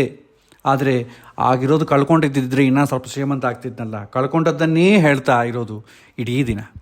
ಅದಕ್ಕೆ ಹೇಳ್ತಾರೆ, ಬಂದದ್ದನ್ನು ನೆನಪು ಮಾಡು, ಹೋದದ್ದನ್ನು ಮರೆತು ಬಿಡು, ಅಷ್ಟೇ ವಿಷಯ. ಹೆಣ್ಣುಮಕ್ಕಳು ಹೇಳ್ತೇವೆ, ತುಂಬ ಏನ್ರಿ ಆರಾಮಿದ್ದೀರಾ ಅಂತ ಕೇಳ್ತೇವೆ. ಅಯ್ಯೋ ಆರಾಮಿದ್ದೀವಮ್ಮ, ಈಗ ಆರಾಮಿದ್ದೀವಿ, ಚಿಕ್ಕಂದಾಗಿಂದ ಎಲ್ಲಿ ಆರಾಮಿದ್ವಿ, ಅವು ತುಂಬ ಕಷ್ಟಪಟ್ಟಿವಿ. ಕಷ್ಟಪಟ್ಟಿದ್ದನ್ನೇ ಹೇಳ್ತಾ ಇರ್ತಾರೆ. ಭಗವಂತ ಈಗ ಸದ್ಯಕ್ಕೆ ಸುಖ ಕೊಟ್ಟಿದ್ದಾನಲ್ಲ, ಅದರ ಬಗ್ಗೆ ಉಲ್ಲೇಖನ ಮಾಡಿದ್ರು. ನಾವು ಇದನ್ನು ಸಂಪಾದನೆ ಮಾಡಲಿಕ್ಕೆ ಎಷ್ಟು ಕಷ್ಟಪಟ್ಟಿವೆ ಗೊತ್ತಾ? ಇದನ್ನೇ ನೆನಪಿಸ್ಕೊತಾ ಇರೋದು, ಸುಖ ಪಡದೆ ಸುಮ್ಮನೆ ಇರೋದು. ಸೊ ಹಾಗೆ ಬಂದದ್ದನ್ನು ಮಾತ್ರ ನೆನಪಿಟ್ಕೋ. ಯಾವುದು ನನ್ನ ಜೀವನದಲ್ಲಿ ಕಳೆದು ಹೋಯಿತು, ದುಃಖ ಬಂತು, ಅದನ್ನು ಮರೆತು ಬಿಡು. ಅದನ್ನು ನೆನಪಿಸ್ತಾ ಇದ್ದರೆ ಜೀವನ ಪರ್ಯಂತ ಸುಖ ಪಡಲಿಕ್ಕೆ ಸಾಧ್ಯವೇ ಇಲ್ಲ. ಎಂದಿಗೂ ದುಃಖ ತಪ್ಪಿದ್ದಲ್ಲ. ಹಾಗಾಗಿ ದುಃಖ ಪಡಬಾರದು ಅಂತಂದರೆ ಶೋಕಸ್ಯ ಅಪಚಿತಿ, ಅಂದರೆ ದುಃಖಕ್ಕೆ ಮದ್ದು ಮಾಡು. ಮದ್ದು ಅಂತಂದರೆ ಏನು? ಅಹೋ ದುಃಖ ಮಿತಿದ್ಯಾಯನ್. ಪ್ರಪಂಚ ಅಂತಂದರೆ ಹೀಗೆ, ಒಬ್ಬರು ಬದುಕೋದು, ಇನ್ನೊಬ್ಬರು ಸಾಯೋದು. ಸಾವಿಲ್ಲದೆ ಬದುಕಿದೆಯಾ? ಅದಕ್ಕೆ ಕೂಗಿದ್ರೆ ಏನು ಉಪಯೋಗ ಅಂತ ತೀರ್ಮಾನ ಮಾಡಿಬಿಡು. ದುಃಖ ಇಲ್ಲ ಅಷ್ಟೇ. ಹಾಗಾಗಿ ಬಿ ಪ್ರಾಕ್ಟಿಕಲ್ ಅಂತ ಹೇಳ್ತಾರೆ ಭೀಷ್ಮಾಚಾರ್ಯರು. ಇದು ಫಿಲಾಸಫಿ. ಮನಸ್ಸನ್ನು ಗಟ್ಟಿ ಮಾಡಿಕೊ. ಜೀವನದಲ್ಲಿ ಯಾವುದು ಅನಿವಾರ್ಯವೋ ಅದನ್ನು ಆಕ್ಸೆಪ್ಟ್ ಮಾಡು. ಇದು ಎಲ್ಲ ಕಡೆ ನಾವು ಅಭ್ಯಾಸ ಮಾಡಿದಂಥ ಸಂಗತಿ. ಹಗಲು ರಾತ್ರಿ ತಗೊಳ್ಳಿ. ಹಗಲು ರಾತ್ರಿ ಆಗುತ್ತೆ, ರಾತ್ರಿ ಆಗಿದರೆ ಕೂಗಿದ್ರೆ ಉಪಯೋಗ ಇದೆಯಾ? ಮತ್ತು ಬೆಳಗಾಗುತ್ತೆ. ಹಗಲು ರಾತ್ರಿ ಹೇಗೋ ಹಾಗೆ, ಕೂಗಿದರೆ ರಾತ್ರಿ ಆಗುತ್ತೆ, ಕೂಗದೇ ಇದ್ದರೂ ಬೆಳಗ್ಗೆ ಆಗ್ತದೆ. ಹಾಗಾಗಿ ರಾತ್ರಿ ಆಗತ್ತೆ ಅಂತ ನಾವು ಅಪ್ಸೆಟ್ ಆಗಲ್ಲ. ಹಗಲು ರಾತ್ರಿ ಎನ್ನುವುದು ಜೀವನದ ಎರಡು ಮುಖಗಳು. ಹಾಗೆ ಹುಟ್ಟು ಸಾವು. ಹುಟ್ಟಿದರೆ ಏನು ಮಾಡ್ತೇವೆ? ಹುಟ್ಟಿದರೆ ಸಕ್ಕರೆ ಹಂಚ್ತೇವೆ, ಸತ್ತರೆ ಕೂಗೋದು. ಇದರಲ್ಲಿ ಎರಡರಲ್ಲಿ ಏನೂ ವ್ಯತ್ಯಾಸ ಇಲ್ಲ ಅಂತ ಹೇಳ್ತಾರೆ. ಜೀವನದ ಎರಡು ಸ್ಥಿತ್ಯಂತರ ಅಲೆಗಳಷ್ಟೇ ಇದು, ಎರಡು ಅಲೆಗಳು. ಹಾಗಾಗಿ ಇದು ಅನಿವಾರ್ಯ. ಇದಕ್ಕೆ ಕೂಗಿ ಏನು ಉಪಯೋಗ ಅಂತ ಹೇಳ್ತಾರೆ. ಸೊ ಹುಟ್ಟಿದ ಅಂತಂದರೆ ಏನು? ಮಾಮೂಲಾಗಿ, ಯಾಕಂದರೆ ಎಕ್ಸ್ಟ್ರೀಮ್ ನಾವು ಕಷ್ಟ ಅಂತಂದರೆ ಏನು? ಕಳ್ಕೊಳ್ಳೋತಾನೆ. ಅದು ಸ್ವಲ್ಪ ಅಬ್ಸರ್ವ್ ಮಾಡೋಣ. ಹುಟ್ಟಿದ ಅಂತಂದ್ರೆ ಅರ್ಥ ಏನು? ಒಂದು ಜೀವಕ್ಕೆ ಹೊಸ ಶರೀರ ಬಂತು ಅಂತ ಅರ್ಥ ಮಾಡಿಕೊಳ್ಳುತ್ತಾನೆ ಹುಟ್ಟು ಅಂದರೆ. ಸತ್ತ ಅಂತಂದರೆ ಹೊಸ ಶರೀರ ಪಡೆಯೋದಕ್ಕೆ ಹಳೇ ಶರೀರವನ್ನು ಬಿಡೋದೇ ಸಾವು. ಎರಡೂ ಒಂದೇ ಅರ್ಥ ಅಲ್ವಾ? ನಮಗಿಲ್ಲಿ ಹುಟ್ಟಬೇಕಾದ್ರೆ ಎಲ್ಲೋ ಒಂದು ಕಡೆ ಸತ್ತಿರಬೇಕಲ್ಲ. ಎರಡೂ ಒಂದೇ ತಾನೆ. ಹೊಸ ಶರೀರ ಬಂದು ಅಂದರೂ ಅದೇ ಅರ್ಥ, ಹೊಸ ಶರೀರ ಪಡಲಿಕ್ಕೆ ಹಳೇ ಶರೀರವನ್ನು ಬಿಟ್ಟ ಅಂತಂದ್ರೂ ಅದೇ ಅರ್ಥ, ಅದೇ ಸಾವು. ಎರಡೂ ಒಂದೇ. ಅಂಗಿ ತೆಗೆಯುವುದು ಯಾಕೆ? ಹೊಸ ಅಂಗಿ ಹಾಕ್ಕೊಳ್ಳೋದಕ್ಕೆ. ಸಾಯೋದು ಅಂತಂದರೆ ಹಳೇ ಅಂಗಿ ತೆಗೆಯುವುದು, ಹುಟ್ಟು ಅಂತಂದರೆ ಹೊಸ ಅಂಗಿ ಹಾಕ್ಕೊಳ್ಳೋದು. ಹಾಗಾಗಿ ಹಳೇ ಅಂಗಿ ತೆಗೆಯುವುದು ಮತ್ತು ಹೊಸ ಅಂಗಿ ಹಾಕುವುದು ಇವೆರಡೂ ಕೂಡ ಒಂದೇ ಕ್ರಿಯೆಯ ಎರಡು ಮುಖಗಳು ಅಂತ ಹೇಳ್ತಾರೆ. ಅಂದರೆ ಸಾಯೋದು ಅಂತಂದರೆ ಒಂದು ಥರ ಹುಟ್ಟೋದು ಅಂತಂದರೆ ಒಂಥರ ಸಾಯೋದು. ಇವೆರಡೂ ಕೂಡ ಅಬ್ಸರ್ವ್ ಮಾಡಿದರೆ, ಅಯ್ಯೋ ಸತ್ತ ಅಂತ ಯಾಕೆ ಹೇಳ್ತೀಯ? ಅಹೋ ದುಃಖ ಮಿತಿದ್ಯಾಯನ್. ದುಃಖದ ಬಗ್ಗೆ ಅನುಕಂಪ ಇರಲಿ ನಿನಗೆ. ದುಃಖವನ್ನು ಓವರ್ಕಮ್ ಮಾಡೋದಲ್ಲ, ಇದು ಜೀವನದಲ್ಲಿ ಇದ್ದದ್ದೇ ಅಂತ ತಿಳ್ಕೋ. ದುಃಖವಂತೂ ಯಾಕೆ ಓವರ್ಕಮ್ ಮಾಡ್ಬೋದು? ಫಸ್ಟ್ ಟೈಮ್ ತೊಂದರೆ ಆಗ್ತದೆ, ಸೆಕೆಂಡ್ ಟೈಮಿಗೆ ಜೀವನದಲ್ಲಿ ಇದ್ದಿದ್ದೇ ಅಕ್ಸೆಪ್ಟ್ ಮಾಡು. ಅದಕ್ಕೆ ಕೂಗಿ ಏನು ಉಪಯೋಗ? ಅದಕ್ಕೆ ಅತ್ತು ಕರೆದು ಏನೂ ಉಪಯೋಗ ಇಲ್ಲ. ಏನು ಮಾಡಿದರೂ ಕೂಡ ಇರುವಂಥದ್ದೇ. ಯಾವುದು ಅನಿವಾರ್ಯವಾಗಿದೆಯೋ ಅದನ್ನು ಆನಂದವಾಗಿ ಅಕ್ಸೆಪ್ಟ್ ಮಾಡು ಅಂತ ಹೇಳ್ತಾರೆ ಭೀಷ್ಮಾಚಾರ್ಯರು. ಇವೆಲ್ಲ ಹೇಳುವಾಗ ಹೌದಲ್ವಾ ಅಂತ ಕಾಣುತ್ತೆ. ಪಾಠದಲ್ಲಿ ಕೇಳುವಾಗ, ಯಾರೋ ಪ್ರವಚನದಲ್ಲಿ ಹೇಳೋ ಕಾಲಕ್ಕೆ, ಪುಸ್ತಕದಲ್ಲಿ ಹೇಳೋ ಕಾಲಕ್ಕೆ ಹೌದು ಅಂತ ಕಾಣುತ್ತೆ. ಆದರೆ ಪ್ರಾಕ್ಟಿಕಲಾಗಿ ನೋಡೋದ್ರೆ ಸಾಧ್ಯವೇ ಇಲ್ಲ. ದುಃಖ ಆಗುತ್ತೆ, ಕಷ್ಟ ಆಗುತ್ತೆ, ತುಂಬ ಕಷ್ಟ ಆಗ್ತದೆ. ಇನ್ನೊಬ್ಬರು ಯಾರಾದರೂ ಬೇಕಾದವರು ಕಳ್ಕೊಂಡಾಗ ನಾವು ವೇದಾಂತ ಹೇಳ್ಬೋದು, ಅದನ್ನೆಲ್ಲ ಮನಸ್ಸಿಗೆ ಹಚ್ಕೋಬಾರ್ದು, ಎಲ್ಲವನ್ನೂ ಮರೆತು ಆನಂದವಾಗಿರಬೇಕು.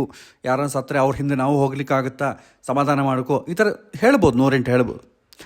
ನಮ್ಮ ಮನೆಯಲ್ಲೇ ಆದಾಗ ಅವರು ಬಂದು ಹೇಳಬೇಕು ನಮಗೆ. ಯಾರ ಮನೆಯಾಗಿ ಕಷ್ಟ ಬಂತೋ ಅವರು ಅಳೋದೆ. ಇನ್ನೊಬ್ಬರು ಹೋಗಿ ಫಿಲಾಸಫಿ ಹೇಳಬೇಕು. ಈ ಫಿಲಾಸಫಿ ಹೇಳಿದವರಿಗೆ ಕಷ್ಟ ಬಂದಾಗ ಅವರು ಹೋಗಿ ಸಮಾಧಾನ ಮಾಡಬೇಕು. ಹೀಗಾಯ್ತಲ್ಲ ಕತೆ. ಅದಕ್ಕೆ ಭೀಷ್ಮಾಚಾರ್ಯ ಒಂದು ಕತೆ ಹೇಳ್ತಾರೆ. ಹಿಂದೆ ಸೇನಜಿತ್ ಅಂತ ಒಬ್ಬ ರಾಜ ಇದ್ದ. ಆ ರಾಜ ತನ್ನ ಮಗನನ್ನು ಕಳ್ಕೊಂಡು ತುಂಬ ರೋಧಿಸ್ತಾ ಇರ್ತಾರೆ. ತುಂಬ ಪ್ರೀತಿ ಇಟ್ಕೊಂಡಿದ್ದ ಮಗನ ಮೇಲೆ. ಪ್ರೀತಿ ಇಟ್ಟುಕೊಂಡಂಥ ಮಗ ಕಳೆದು ಹೋದ. ತುಂಬ ರೋಧಿಸ್ತಾ ಇರ್ತಾನೆ. ಅದಕ್ಕೆ ಆ ಸಮಯದಲ್ಲಿ ಒಬ್ಬ ಬ್ರಾಹ್ಮಣ ಹೋಗ್ತಾನೆ. ಬ್ರಾಹ್ಮಣನ ಕೇಳ್ತಾನೆ ಈ ರಾಜ, ಅಯ್ಯೋ, ತಾವು ನೋಡಿದ್ರೆ ಒಳ್ಳೆ ವೈದಿಕ ಬ್ರಾಹ್ಮಣರಂತೆ ಇದ್ದೀರಿ, ನನಗೆ ಈ ಥರ ನೋವುಂಟಾಗಿದೆ ಮನಸ್ಸಿಗೆ, ದಯಮಾಡಿ ನನಗೆ ಸಮಾಧಾನ ವಾಕ್ಯಗಳು ಹೇಳಿ ಅಂತ ಹೇಳ್ತಾರೆ. ಆವಾಗ ಬ್ರಾಹ್ಮಣನ ಸೇನಜಿತ್ ಎಂಬ ರಾಜ ಏನು ಕೇಳಿದ, ಆ ಸೇನಜಿತ್ತ ರಾಜನಿಗೆ ಬ್ರಾಹ್ಮಣ ಏನು ಹೇಳಿದ ಅಂತಂಬೋದ್ರಲ್ಲಿ ಪ್ರಾಕ್ಟಿಕಲ್ಲಾಗಿ ಏನು ಮಾಡಬೇಕು ಅಂತಂಬುದು ಹೇಳ್ತಾರೆ. ಆ ಬ್ರಾಹ್ಮಣ ಸೇನಜಿತ್ ಎಂಬ ರಾಜರಿಗೆ ಏನು ಹೇಳಿದ ಅಂತಂಬುದನ್ನು ಭೀಷ್ಮಾಚಾರ್ಯರು ನಮಗೆ ಹೇಳ್ತಾರೆ. ನಾವು ಅದನ್ನು ನೋಡೋಣ. ಸದ್ಯಕ್ಕೆ ಸಮಯ ಅತೀತ ಆಗಿದೆ. ಸೊ ಇವತ್ತು ಇಲ್ಲಿಗೆ ಮುಕ್ತಾಯಗೊಳಿಸೋಣ. ನೆಕ್ಸ್ಟ್ ಕ್ಲಾಸಲ್ಲಿ ನಾವು ಆ ಸೇನಜಿತ್ ಎಂಬ ರಾಜನಿಗೆ ಭೀಷ್ಮಾಚಾರ್ಯರು ಈ ಬ್ರಾಹ್ಮಣ ಏನು ಹೇಳಿದ, ಕಷ್ಟ ಸಮಯದಲ್ಲಿ ಏನು ಉತ್ತರ ಕೊಟ್ಟ ಅಂತಂಬುದನ್ನು ನಾವು ನೋಡೋಣ. ಶ್ರೀಕೃಷ್ಣಾರ್ಪಣಮಸ್ತು.